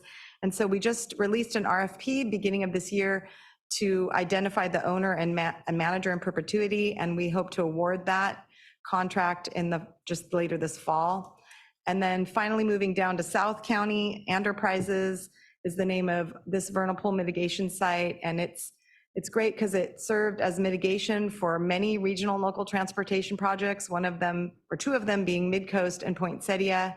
And it's in year 3 of monitoring, and we have federal endangered species showing up on site. The mesa mint is the purple flower, and then you can kind of see it, the tiny box on the right is our federally endangered fairy shrimp. So moving on to scientific research. A big part of the EMP program is to provide research to better inform land managers about best management and monitoring practices for our rare and endangered species and their habitats. This year, SANDAG worked with our partners. We're continuing to look at barriers for wildlife movement across our transportation systems for the mountain lion. There we go. We partnered with UC Berkeley to study the effectiveness of grazing to control invasive species, decrease fire risk, and also provide suitable habitat. We continue to work on management plans for 7 rare species. We even won an award this past year from the San Diego Association of Environmental Professionals for outstanding technical reports. And then we continue our work on the restoration for Southwestern pond turtles, which continues at the Sequan Ecological Preserve. And just this past spring, they found 20 new baby turtles. So kind of showing the effectiveness of what just removing invasive species from a pond can do. So moving on to environmental stewardship. So as mentioned previously, we have a very successful land management grant program that assists our land managers with the protections of rare species and habitats on their properties. And this year, the 10th cycle call for projects was released in January, totaling $2.4 million. We hope to execute grant agreements this November following board approval at the end of October. And finally, regional coordination. SANDAG and our regional entity, the San Diego Management and Monitoring Program, collaborated with regional stakeholders to develop metrics to measure the overall health of our preserve system. And this is really something that came out of our Itac audit. So we have a final draft State of the Reserve report with a final coming this fall, and exciting metrics dashboard, which is something you can hop on into our SDMMP portal, and that will be coming hopefully in winter. And you can see just how, species such as the gnatcatcher, mountain lion, those things that we've studied since the inception of the EMP are doing. Next slide, please.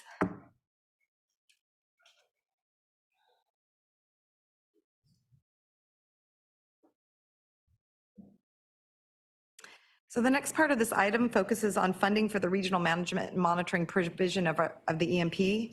Each year, the SANDAG board is asked to allocate $4 million toward the implementation of regional management and monitoring pursuant to an MOA with state and federal agencies that was signed back in 2019. And this assists in funding gaps in our regional management and monitoring, like I just showed you, that maintains our preserve system.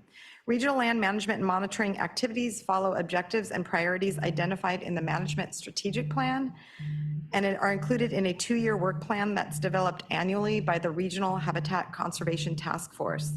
The proposed 2-year work plan for fiscal year 23-24 is found in attachment 1, pages 38 to 49 of your agenda. This work plan outlines the overarching goals, the areas of emphasis, and key milestones for implementing the MSP over that 2-year period. Table 1, attachment 2 of your agenda depicts specific recommendations for the allocation of the $4 million split between the 4 focus areas, which are promoting key sensitive species, promoting native vegetation communities, enhancing wildlife movement, and regional coordination. So this recommendation was approved by our Regional Habitat Conservation Task Force at its September 13th meeting, and will be brought before the committees and the SANDAG board in November. Therefore, today, the TransNet and Independent Taxpayer Association is asked to discuss the proposed fiscal year 23-24 work plan for regional management and biological monitoring, an allocation of $4 million in funding for fiscal year 2023. So that concludes my presentation, and I'd be happy to take any questions you may have. Thank you so much, Ms. Smith, for your presentation. I do want to ask the clerk whether we have any public comments on this item. Thank you, Chair. We do not have any public comments on this item. Thank you. So we'll bring it back to committee members. Questions for Ms. Smith? Dustin. Thank you, Kim. Great presentation. I don't have any issues with the recommended allocation for 2023. Did have a couple questions in general. With sea level rise and a lot of local jurisdictions doing their LCP amendments to address sea level rise, how much or how far in depth are you looking into the need to maybe elevate current wetlands or move them further inland, or what happens when those that request funding for wetland restoration are now submerged as we move forward? Is there any thought to, there may not be yet because we're not there yet, but I think for 2 items in our land management grant program, when we brought that forward to, I think it was our task force, they talked about potentially the next cycle call for projects having a criteria for something about addressing climate change via, sea level rise and potentially giving, incorporating that into our grant program to give projects extra points or credit for addressing that. And then as far as, the other side of the house, not the grant program, but our big restoration projects. And, we're trying to look to see how we can quantify and for future restoration of lagoons or wetlands, what that is, what benefit we get, a co-benefit for carbon sequestration. And I think we're kind of just scratching the surface on that. We're looking to apply for a Caltrans sustainability. I think they're a planning grant to kind of look into how we quantify that and work with our regional partners. So we definitely are starting to look into that and address that for our wetlands. I have a couple more, if that's okay. This is on page 9. It's under the achievement milestones, fiscal year 2023-24. And it's lease turn stuff, and it's in predator control. Just curious if you have ideas on who will be participating in that. I know that we have issues with predator control. My agency manages 4 lease turn nesting sites in a very populated area, and predator control is one of the biggest concerns just because there's traps out there, there's deterrents and people. I would recommend like USDA, Wildlife Services, maybe be invited to participate. Their experience, at least in our area, may benefit others elsewhere. We've been having these the conversations with the wildlife agencies, because the problem is we're, monthly on some of these lagoons, we're spending up to $20,000, $30,000 for predator control during the lease turn. You're getting a good deal. I'm getting ripped off. Or more. So we're trying to figure out kind of best management practices or how we can address to better protect the species, but then realistic ways we can move forward with predator control in some of these areas. Because if you take away, I think it was a few years back up in Camp Pendleton, they had some contracting issues and they weren't able to issue the predator control contract, and it decimated that population that year. So if you remove it, the agencies don't want to remove it. So we need to come up with some support or work with those entities. So your name definitely came up as one of those entities that may need some assistance. Well, just the general concept of competing permits. For example, in Southern California, Edison's permit wants a plethora of species, and my permit says kill everything that eats lease turns, basically. And we're all in the same area, so it's very difficult to navigate that. And so my last thought was on enforcement. I would love to hear, or if somebody can remember me on enforcement, the River Park JPA is supposed to have a ranger that patrols their area. They don't really have the staff to do it as frequently as they would like, but just if there were thoughts on funds available to add rangers or provide some sort of regional enforcement of these sensitive areas, I would definitely like to be a part of that discussion. Great. No, we have funding under our enforcement category that we've had these pilot projects. City of Carlsbad, City of San Diego, they've worked with us to do these projects it was either to pay an extra staff, be it rangers or something, to go out and work on enforcement. And just this past year, the ad hoc committee from the task force, we've been saying first come, first serve. If a jurisdiction's interested, they can, reach out to us and we can work on an MOA to give them some funds for enforcement. But I think it came back that they want some sort of more of a regional approach to how we would use this funding and how to address enforcement issues. So definitely more to come on that. That's something we have to work on this year. That's all the comments I had. Thank you, Kim. I really appreciate it. Thank you. Dustin, Sunny, yes. I just like the website. Is that newer? That is new. I mean, we gave the content, but I have to really give thanks to our creative services department, because they came up with the idea of this interactive PDF, which is brilliant, because every year, it's a link and we can put it on our website and people can, at their own leisure, scroll through and see what our accomplishments. Well, kudos to all of you. It really looks great. Thank you. Any other questions? This is Pedro, yes. Can you remind us, or did you post the address of that interactive? It's attached as a link to, I believe it's on attachment No, it's item number 10, and it's a link in the overview section of the report. It's a blue link under status report. I checked it before the meeting started and it works. It works? Okay, Did great. work. But if I didn't have this agenda, how would I I go would have to it? I would have to link you to our environmental, our EMP homepage, and it should be posted there. Okay. It's not posted there yet, but Okay. it will be, but we got can you. provide you the link. Got you, got you. And congratulations. I mean, it's neat for me to see, all the work on the lagoons when it was only a vision of what it could have been. And everyone, saying, no, you guys are not going to do that. It's not going to happen. And now it's a reality. So it's great to see that. My only gripe is that the other day I took my bike to the San Elijo Lagoon, and there are places where they won't let me bike, but okay, so be it. That's a good problem to have. Thank you very much. That was excellent. Thank you. Thank you, Kim. I did have two questions. One with respect to promoting native vegetation. Does the program or the work plan contemplate any establishment or reestablishment of sensitive plant communities? Is that part of the scope of work, or is this really just more monitoring?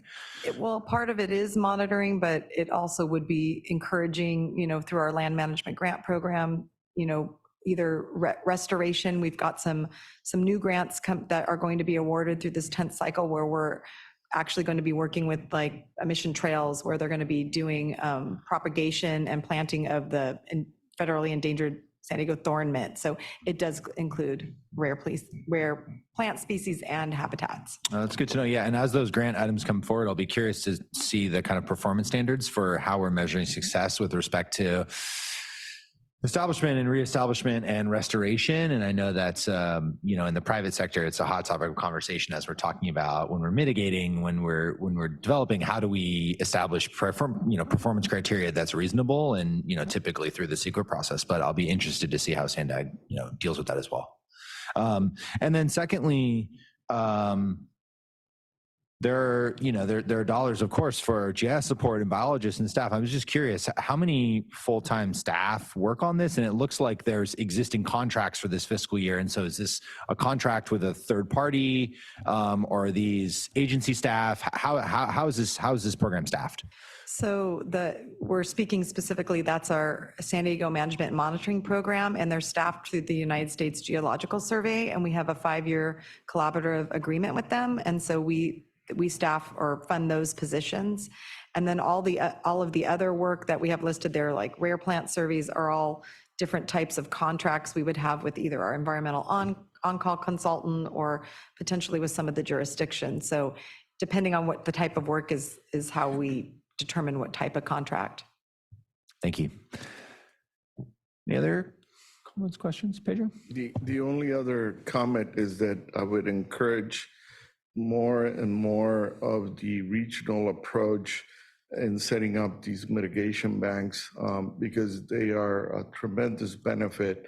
When you do it on a project by project specific, I don't think you get the benefit that you do when you do it at a regional level. So kudos to you, and do more of that. Thank you so much, Ms. Smith. We appreciate it. Okay, we're going to move on to our item 11 today, which is the proposed fiscal year 23 program budget amendment with respect to the San Diego Lagoon double track design. And we're going to be hearing from Ms. Angela Anderson. Ms. Anderson, hello.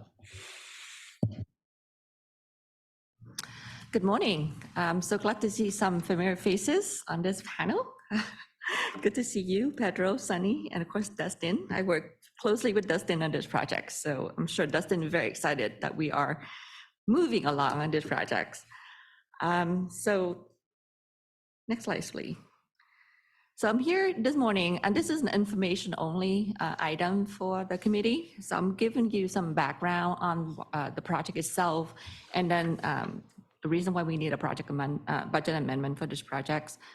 For today's meeting, in this short presentation, I'm going to go over just some quick project background, discuss some high-level project elements, and then the phasing that we plan, and then the schedule of the project coming forward.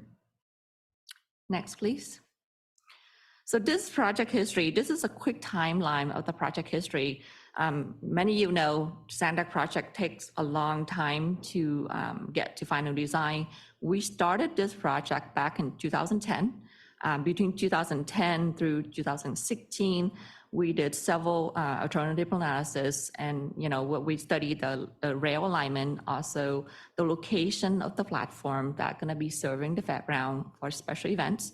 And by 2016, we completed that process, and we also luckily was granted the FONSI from Federal Rail Administration, so which led us to be able to receive all the permits for construction for the project by 2017. At that point, the project at 60% design.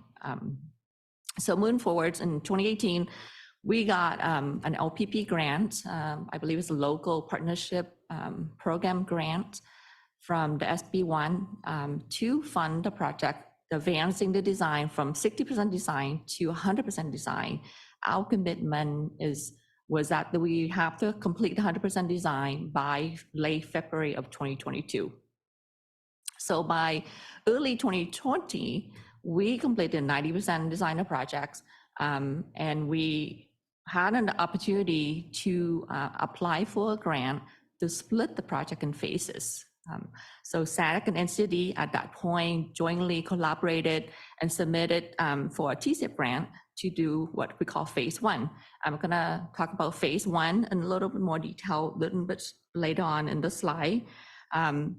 So at the same time, we do have a commitment with the LPP grant to complete the 100% design on the full project as it is. So when you look at the timeline at this display right now, it's a little confusing, but we basically have two ongoing commitments that we have to do at the same time. The LPP grant, 100% design on the entire project, we call the full projects.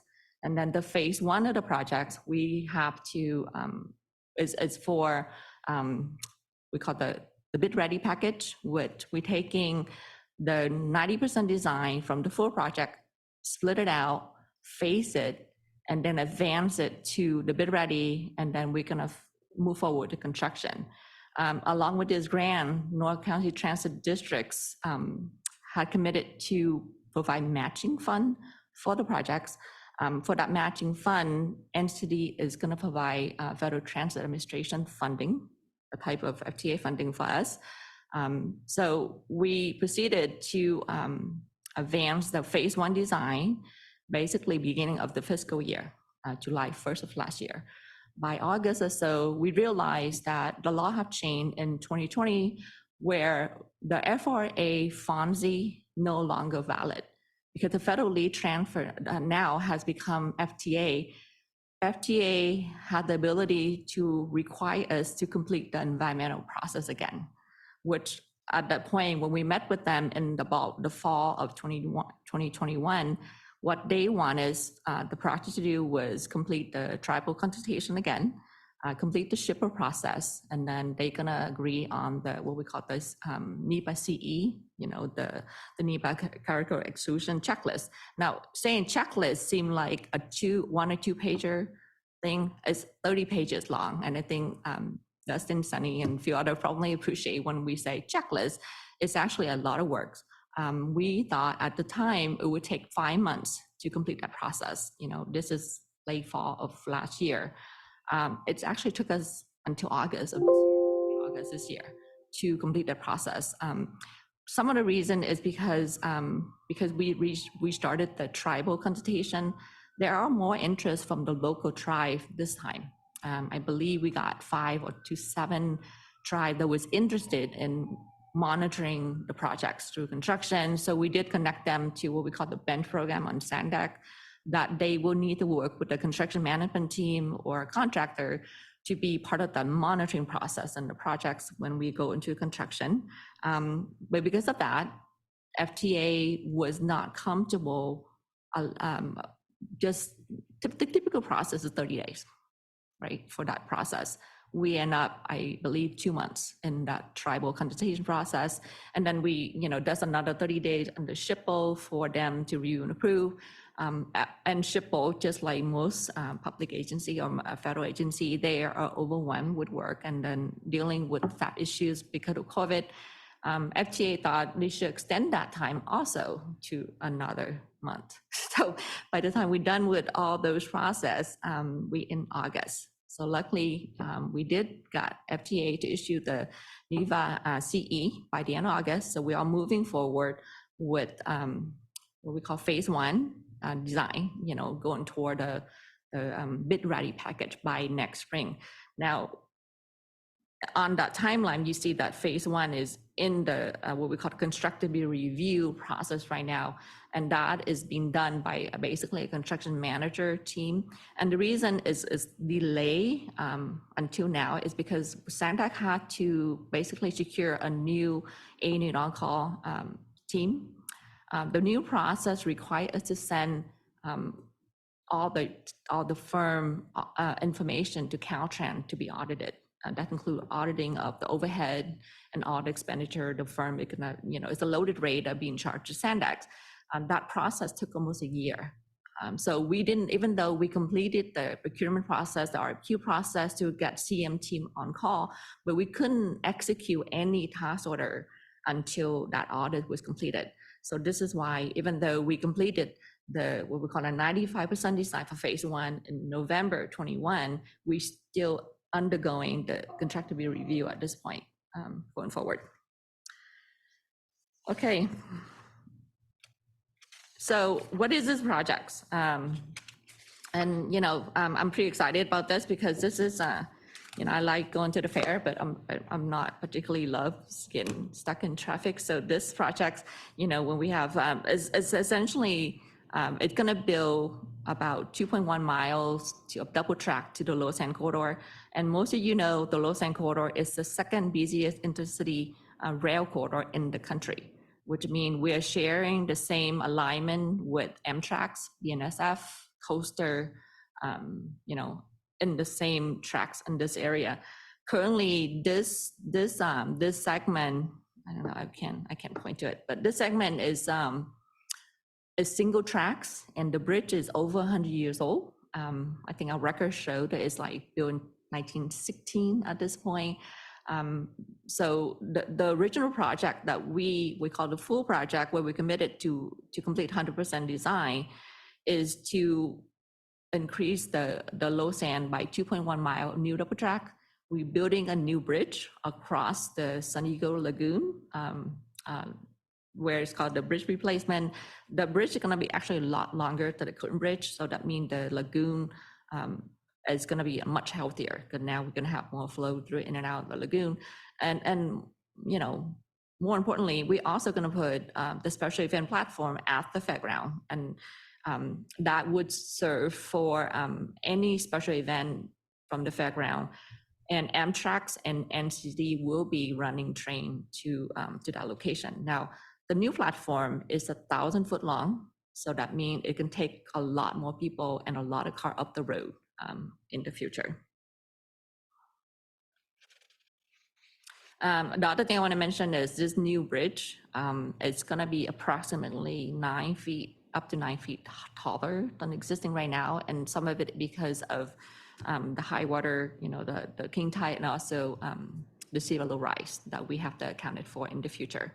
And that will play into some of the rework we have to do between pavement and waste phase 2 that I will explain in a few next slides. Next one, please. So this is one of the graphics that we use doing outreach, for the project. So this project is, this is the platform at the fairground, 1,000 foot long. It's have one central point of access with the entrance to the platform. It's gonna be gated in their normal, working days and non-event days. It will have security and so forth. The entire platform will be accessible by both stair and what we call walkway.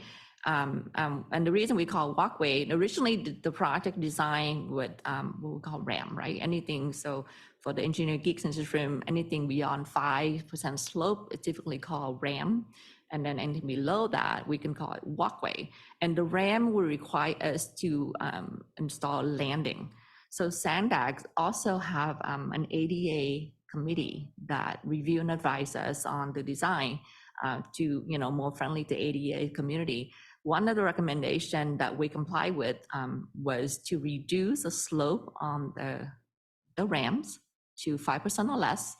That would help, with the disabled community with access to and from the platform. So that was one of the design that I believe between 4.8 to 4.9% slope on all this walkway. And then it's also going to have a very minimalist, very streamlined appearance to this platform area. I don't want to call it station because station implied is used daily. That is not the intent of the platform.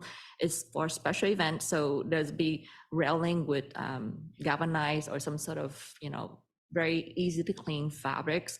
And let's have 14-foot tall lighting that's going to be on the platform. You can see a little more in the next slide, a few that we can see from the fairground. So this is standing on the fairground looking toward the west and toward the lagoon. You can see, it's really open and wide. And like I said, at this point, it's between 8 to 9 feet taller than existing right now. So you will, if you're standing on the fairground looking out, you would see the ocean from that point, or looking from that point. The center access point, there's gate, like I said, at the front, the green graphic right there.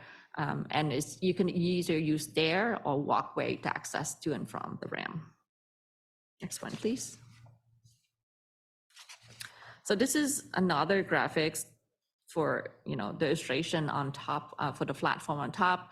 There would be an intertrack that we call intertrack fence between the east and west, or north and south, depending on who in the railroad you're looking at. 14-foot tall lighting, going up, and then will be communication, all kind of communication with signage and so forth that would help people, with the next train arrival. That we're working with NCD right now on the wayfinding to finalize it by the time we go out for construction of this one. This is a very simple and very, lean design, and a lot of this is from the input that we received from the community during those years when we did the public outreach and the environmental phase between 2010 through 2016 on this project. Next one, please. So right now, if for those of you familiar with this area, there's an illegal grade crossing right now on the track, and the current bridge right now is pretty much not that high up from the water surface. In the future, when the new bridge is coming in, we can install a legal undercrossing, and it will allow safe access for everyone to and from the beach from that side of the river.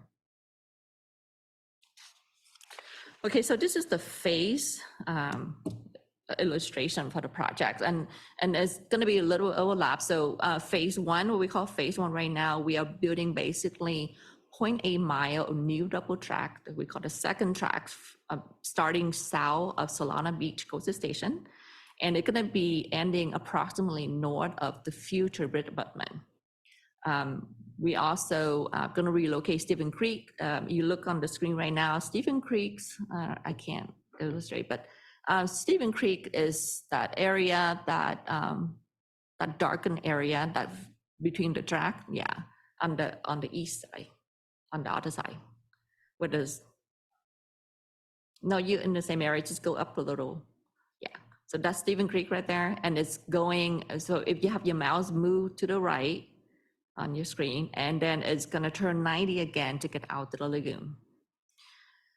When we build phase one, we're gonna build a second track, but we're also gonna fill in what currently Stephen Creek area, so we can make room for the future platform. Along with that, we're gonna put in a reinforced concrete box so that Stephen Creek, instead of turning a 90 and another 90, it's going to go directly out to the lagoon onto a low flow channel, and then it's going out to the lagoon. And then the reason, so the phase two at this point, and we'll be building the double track bridge, finish the rest of the double track, construct the special events and everything else, up to approximately where the old Del Mar fire station is right now. We're gonna have to raise the grade and everything to match it. Because the bridge gonna be elevated up to 9 feet, the transition is quite a long distance. So this is why where you see the phase 1 and phase 2 overlapping right now is that area. We're gonna have to bring the second track that we built in phase 1 up to the level of the bridge in phase 2. Next, please. So I want to note a little bit of a typo on this one. My apology for not noticing earlier. So under this project schedule, what we imply here under complete design is the phase 1, because this is the one that we have construction funding to move forward with. It's a phase 1 design that we're going to be finishing by the spring of 2023. Remember, we had basically approximately 10 months delay on advancing the phase 1 plan and specs, so we're catching up to that right now. So we started the right-of-way coordination with the fairground and City of Del Mar and City of Sunny Beach, I want to say a couple years ago. We have the document in place where we need to be, and we requested that we would get the permits and everything signed by the winter of this year so that we can get it in line to seek a location to construct the projects. We are planning to bid the project by late spring, early summer of next year. Construction for phase 1, we estimating 2 years to get it done. And then phase 2, we are seeking funding for phase 2 at this point. Next, please. So these are some key considerations that was in the report. I just want to mention, we did get FRA to issue the CPCE back in 2016. We got all the permits by FRA as a federal lead in 2017, but then we had to redo them because a law changed in 2020, which essentially put us 10 months behind what we thought we were going to be. So we're done with that process now, and then we're moving forward with construction. That concludes my presentation. I'd be happy to answer any questions you may have, and I really appreciate for the opportunity to talk about this project. Thank you so much, Ms. Anderson, for your presentation. Before we go to the committee, Madam Clerk, do we have any public comments on this item? Thank you, Chair. We do have a public comment. Tim Bylish, you can step up to the podium and go ahead when you're ready.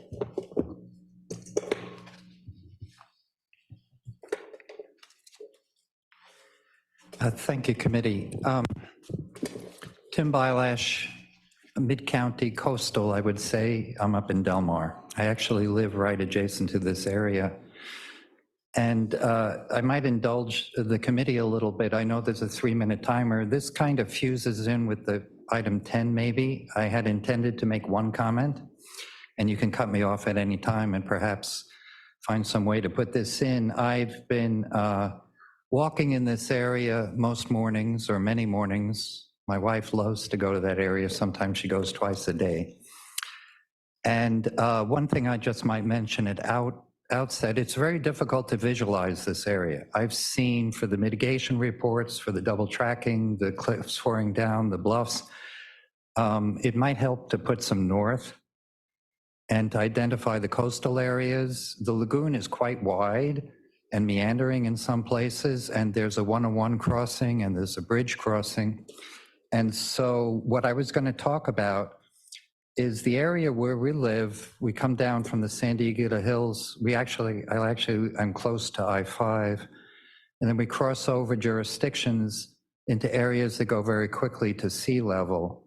And those San Diego Hills are sliding down. It's not just the area in the bluffs that have fallen down, but there's a house area on Jimmy Durante, a little east, as I believe it's east. It's hard to get the orientations. Actually, the hills fell down there too, and so they're shoring up houses in many areas along the coast. And I see that I only have a minute, and I generated 12 other comments about this. So I have some pictures I took walking along that area, and I've meant to forward it to the board. It's so big, I have to put links into a website, and so I will promise to do that. It hasn't happened yet. And in the 60 seconds I have, what can I say? First of all, let me just mention, I went to the fair yesterday, and I find that a very successful outreach. Again, Sandag is great at planning that. They had some nature people. They showed how the sand in different parts of the county on the coast there changes because of the wave motions. They had snakes. They had things for the kids. I just couldn't believe the variety and in the small time that they presented, even for me. So in the attitude of niceness that I'd like to encourage in the Sandag committees that I see relative to other kinds of committee meetings I go to, I appreciate that. I wanted to make a comment about money, and there is some talk in the background about Congressman Levin that never did anything for this, and this is a significant amount of money for mitigation. I want to tie it to the environmental, and I see my time has expired, and I'm not sure how to bring the other 10 issues in, so perhaps it takes a lot of time to put it together, to send in writing to the board. I just offer it. There are 10 other items. Thank you. Thank you very much, Dr. Bilash. Madam Clerk, do we have any other public speakers on this item? That concludes the public comments. Thank you. So we'll bring it back to the committee for questions or comments from Ms. Anderson. Dustin. Angela, thank you very much. Great report. I felt like I could have given that report. Living this for the last 12 years, and you didn't really expand upon all the different interested parties and their differing views, and we want to see it this way, we want to see it that way. It was no simple feat to get this approved. I did want to mention and hopefully confirm for those that may not know, the $300 million that was received for looking at studies to take the rail off the bluff. This project would not impact any of the potential alignments for that, moving it off the bluff. That's correct? So the what we call now is the San Diego's, Sorrento to San Diego's alignment, formerly known as the Del Mar Tunnel alignment, is under analysis. The goal is to keep this project as is, meaning whatever improvement we made on this project, it would be the matching point in the future. I cannot speak for that project at this point, but that's the plan of the agency. Perfect. That was my hope, to make that clear. Then I thought it was a done deal, but seeing that it's moving towards that, that sounds good. Hopefully it gets there. Right, and one of the reasons that it come up again, because as you know, and you're right, I didn't touch on the expanded on the, I would say, fairly painful process. And Dustin, was very much a big supporter since the beginning. Linda Cole, as many of you know, she had retired, but she was a project manager of this plan, and she was the one that had to go through all that process along with just Dustin to get the environment process done. It took 6 years. That's no small task. There was numerous technical workshops, a lot of ad hoc meetings, community meetings. We have document of people feedback on what the project should look like. And that was quite painful. Like I said, I can't speak for that other projects, but the goal is to keep this project as it is as we're moving along, and it is already funded for at least one phase of the projects to construct. And we are actively looking for funding for building the phase 2, which include lagoon, the bridge over the lagoon and the platform and the remaining double track. The reason they come up again is, since we get funding to do it, we have to consider all options, right? And very likely it's a no bill option at this point. There's many factors, including this project, but this is part of the process. Understood. Thank you. That's all I had. Other comments or questions from Ms. Anderson? Sunny?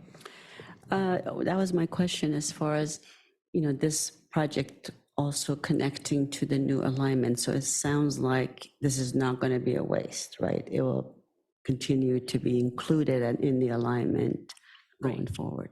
Okay. I don't see any construction dollars here in your attachment. I know this was for basically the amendment of the 1.3 million, I guess, added from the TransNet funds.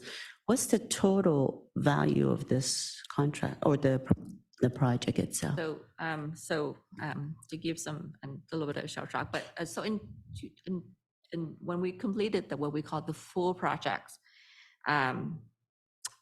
at the time, 90% design, we thought we needed $235 million to build the whole project. Now, that was early 2020, right? Before the pandemics. We phased it out.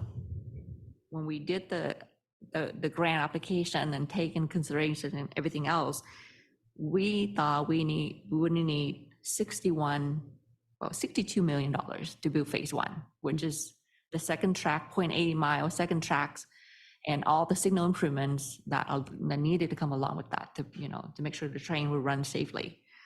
For phase two now, separately from phase one, in today dollars, it's $224 million. Just to give us some indication of excessive construction escalation just happened in the last 2 years. And we're hoping, like I said, we're constantly chasing and looking for opportunity for to build phase two. Actually, NCTD led an effort to put the phase two onto a mega infra grant application. So we're waiting to hear from that. And we may be hearing from the committee sometime later this year. Okay, but even for the phase one, you said 60-some million, 61 million? 62. 62. Is that going to be in? I guess I'm not seeing it on this attachment that there's any construction dollars. So is that program as part of your RTIP, or how does that work? I can speak a little bit why this is not in here, and then Michelle can expand on the programming on the RTIF. So these projects, the way SANDAC set up these projects, we needed part of it, the grantor requirement. They wanted clear distinction between the phases, because some of the grants only fund for a certain phase. This one is for design. This CIP number, the 1239213 that you see in front of you, is for design only. Design. Okay. We will have another number for construction phase, whenever that will be. Okay. Yeah, we currently have just the design for the entire project, and then we have a CIP 1239823 currently in the budget for phase one. So like she said, we wanted to separate out the TSET funds that are for that project because it's just for construction. So we wanted to make sure to have that clean break. When we do receive funds for phase two, we will have a separate CIP for that as well. In regards to the RTIP, it is currently programmed. We also work with MTS and NCTD annually to work on their capital program. So they are currently working on their capital program for next year, and that will come to the board, I believe, in March or April, and that will be showing in the RTIP as well. Okay. So I do see in this particular one for design that really you have a total increase in cost of design of about 10 million, right, from the original budget? I see the cost going from 14 million to 24 million.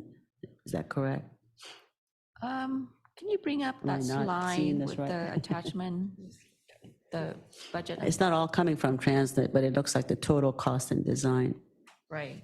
The Has total gone cost up in by 10 design million. is at, we project it to be $12.9 million, would include past expenditures. Okay. And Well, design and environmental. It looks like basically for this CIP, your cost has gone up 10 million. Well, Is that the correct? previous total cost was 22.8.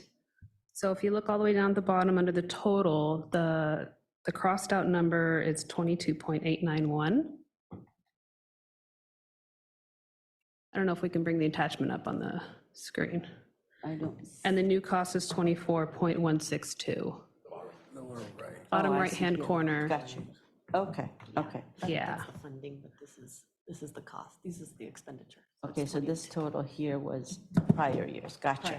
Okay, then I was not seeing it correctly. Okay, and are you looking for us, you just, this was informational only, you will go to the board to get approval for the budget? Correct, because we are adding TransNet funds, we do need to come to you guys for Do you need discussion. us to make a recommendation or anything, or? It is not necessary, but if you'd like to provide comments to the board that we can include in our report, we can do that as well. Okay, well, thank you, thanks for the information. Thank you. Other questions or comments? Pedro. Thank you, Angela, for the report. Can you go back to the sheet that showed the phasing of the project, the phase 1 and the phase 2? I believe, Please. let's see. No. It's slide 9, please. No, There you go. there you go. So right now, if I understood what you said, the phase 1 for construction, you're currently estimating at $62 million. Correct. Would that construct the platform or not? Phase 1 do not include the platforms. Phase 1, we building the second, we call the second tracks, 0.8 miles, second track only. Now, the 61.8, $62 million include design costs. That's the total amount that we asked for in the TCET grant for phase 1, which includes some design costs and then the rest for construction costs. So then the phase 2 would be the one that constructs the platform. Correct. Okay, when are you thinking schedule-wise that would be happening? We'll have to, that depend on construction funding availability. Okay, so I guess at this point in time, all you're asking is for the 1.3 million for design, but you don't know what your construction costs are going to be. Well, we have an estimate for phase 2 alone. And the reason we have that because we needed to update our estimates for a mega infra grant application that NC took the lead to apply for. And we think we're going to need $224 million to do phase 2. But I understand that, but how realistic is that number? You know, in engineering, and you know, we are constantly struggling with excessive construction escalation costs, and it's been increased quarterly on some of the items that we use the most on this project. This is include escalation. Now, this was done earlier this year. And whenever there is an opportunity for us to update our unit price, meaning if we have a bid, we have a project, similar project that out the bid, we use that as a basis to update our engineer estimate. We hope that realistics, how. So on the phase 1 and on the phase 2, how much do you have already programmed? Phase 1, the one thing that program right now is for the design. Only? Right. Okay. We have to go to the CTC to request allocation for phase 1 construction fund. But do you have a budget for that? We have a budget for it. And it's the 62 million? That's correct. And it includes TransNet dollars? Yes. But you don't have a budget for the phase 2?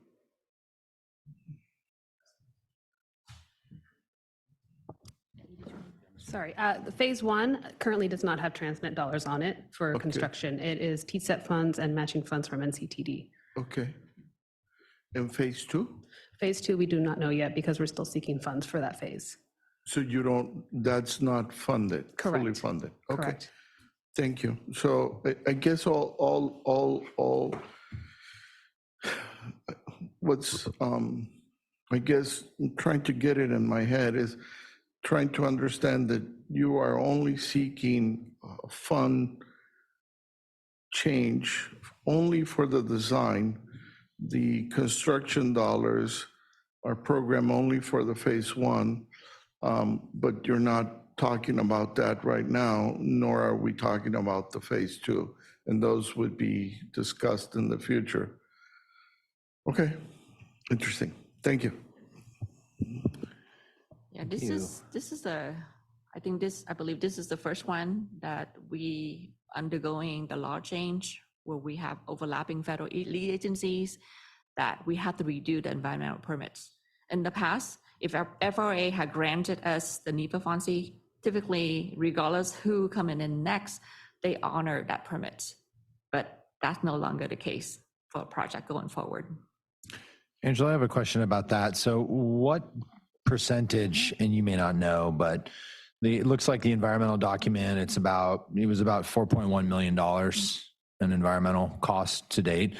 What percentage of that is a result of having to redo, and it was, 6 or 7 years later, the law change, and you had to redo now the environmental document? I mean, can you allocate the cost as compared to the original? You know, what did it mean from a cost perspective to have to go redo that environmental document? So the federally transfer that we completed in 10 months was a simplified environment permit transfer. And as hard as it sounds, we didn't have to redo public outreach and do workshops, do ad hoc meetings, and community, feedback and so on and so forth. The design is essentially complete for the whole project. What FTA wanted us to do was, they call it simplify federal lead transfer, where we do a checklist. They call it checklist, but 30 pages long. We had to do, we sent up qualified biologists out there to take a look at the site again to confirm that the site condition have not changed. We had to confirm the footprint didn't change, the design didn't change, and we did have to allow the tribal to review the projects and give the feedback, and then, the SHPO process, which the time. As far as the cost for that process, I don't have an exact number. What happened when we basically were told that we have to do a federally transfer before FTA reimburses for the costs on the design, we essentially halted almost everything on the projects so that we can focus all the energy into making that federally transfer happen sooner or later. It still took us 10 months to get there, and a load of 3 or 4 or 5. I don't have a number for you, but I can certainly look into it and give you some dollar amount. Thank you. Yeah, so it sounds like it was a relatively small portion of the overall 4.1 million. I mean, 10 months is, for this project is fairly quick. So there wasn't a huge cost overrun as a result of having to redo that. And seems like, if I understood correctly, this project started in 2010. Correct. So, 2010 and construction perhaps on phase 1 by 2025. So 15 years for the first phase that does not include the platform.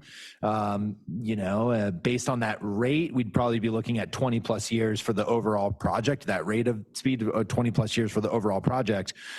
It sounds like there's been so much that's gone on in this, I'm sure, but given what you know now, is there anything that you feel you could have done to avoid delays, to avoid the length of time? Is there anything that moving forward basis that we've learned or that we can take away from this project into potentially other projects? In honesty, I cannot think of anything that I could have do where I could influence, that would make it go any faster. Like I said, the entire team for those 10 months, all we did was to make sure FTA had everything they needed the moment they wanted to make sure that they move forward.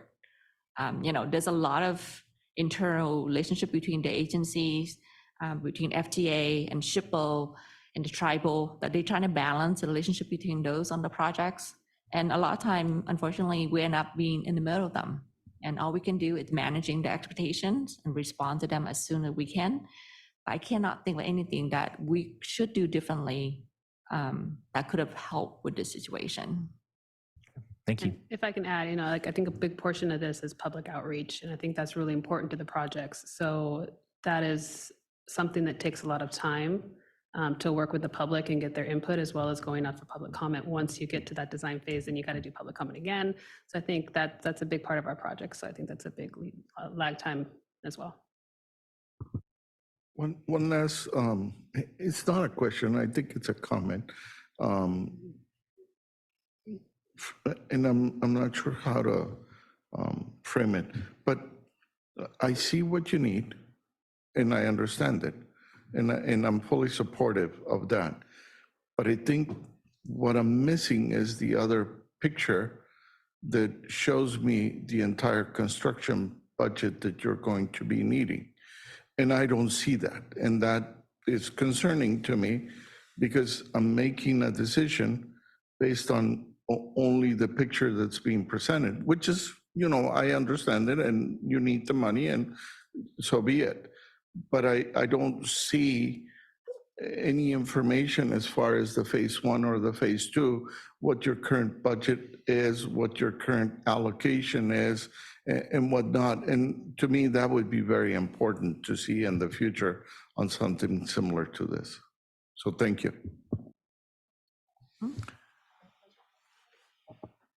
Okay, any further comments, Mr. Kinney? This is an odd one. Does staff recall what section of the 5, the recently completed, had the problems with the bridge foundations where they had to increase the depth of the bridge foundations to 250 foot?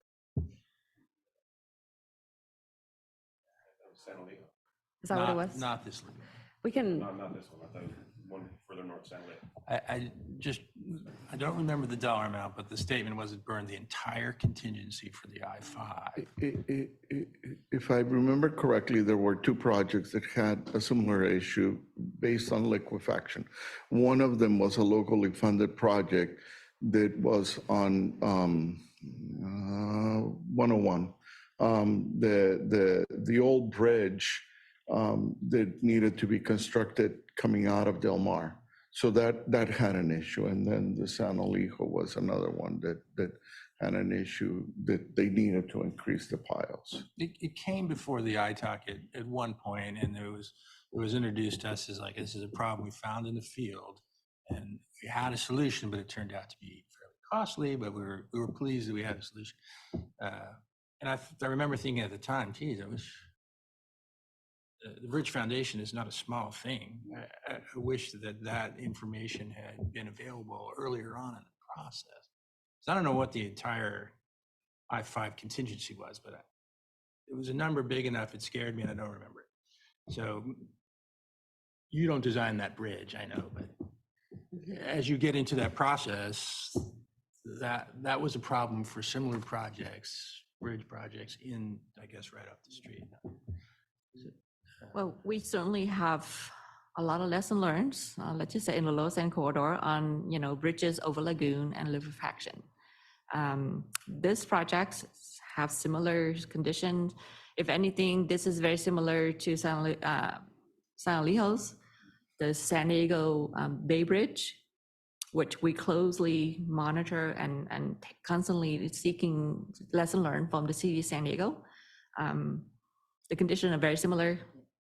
High current, liquefactions, material, very protected waterway, active rail, which is another complicated issues. I think the one luxury, for better for worse, highway and roadway has is that you can direct traffic, you can detour traffics. Where with train, there is no detour. The only detour, if there is a detour, we call it shoe fly, where we build a second track and we ship the tracks over, where we're building what we need to build. But it's not a simple process. So in that case, yes, those are serious consideration. We do have a very extensive risk matrix where we monitor both qualitative and quantitative risks on the projects. And we do have peer review with, and geotechnical issue, definitely one of the hottest item in the review for both the peer review team and also for the constructive review team, because it is very difficult to construct pile go down 100 feet in an active liquefied lagoon condition. Well, that just brings up another question. I don't know how recent these discoveries were, but you mentioned the design has been done for a while, so I don't know if these new considerations have been incorporated with the liquefaction factor, with the bridge design, since I know it's for the second track, but still there's a bridge involved in that as well, right? So can you give us some updates on if that has been considered? So we do monitor standard changes and, standard change. So we follow ARIMA for railroad design, and we also Caltrans design on bridges, simply because one is more strict than the others. For this particular projects, we follow, both standards on the project, and it does get very complicated doing construction because now you have to inspect the project on 2 different criteria. This is always a challenge on the railroad projects. As far as liquefaction, the latest update, we are aware of something had been changed. Now, for it to incorporate into our contract, there's a process. And because this is phase 2, where we know when we have construction funding identified with phase 2, we will have to, we call refresh the plans, right? As it's current stand right now, we're gonna have to separate and basically made phase 1 at the existing condition in the phase 2, right? And then we're gonna have to somehow raise the existing track that we built in phase 1 up 8 to 9 feet in the air to match the phase 2. So when the time comes, liquefaction's latest standard and anything else that engineer standard had been updated will be considered and be updated to the plan. But for your phase 1, liquefaction is not an issue? We're not in the lagoon in phase 1. Okay. We're filling in the Stephen Creeks, and we're gonna basically fill the slope, and then we're gonna push the tracks toward the fairground, but we're not in the lagoon at that point. Okay, thank you. And then I just also want to point out, as part of this budget amendment, we are adding money to contingency in case design does need to be redone as moving into phase 2. Thank you very much. Well, I know this was, Mr. Kinney, one more. I was excited to hear that you were going to be able to match the new alignment of the rail. That kind of took me by surprise. Have there not been bluff failures north of the racetrack? Everything south? If I understand correctly, everything south of Fairgrounds is not on a bluff. Right. That's correct, but the. So it goes north is Yeah. where We're gonna be,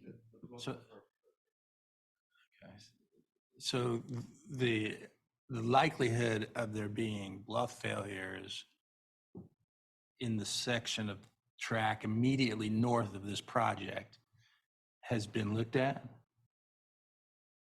so immediate north of this project, we're going into the trench. Solana Beach coastal station is in the trench. Okay. For some reason, I thought the slope problems that were impinging upon track operations was close by to the race track, but I guess it's not. It's further away. It's further south. Yeah, Further south. at that point it's inland.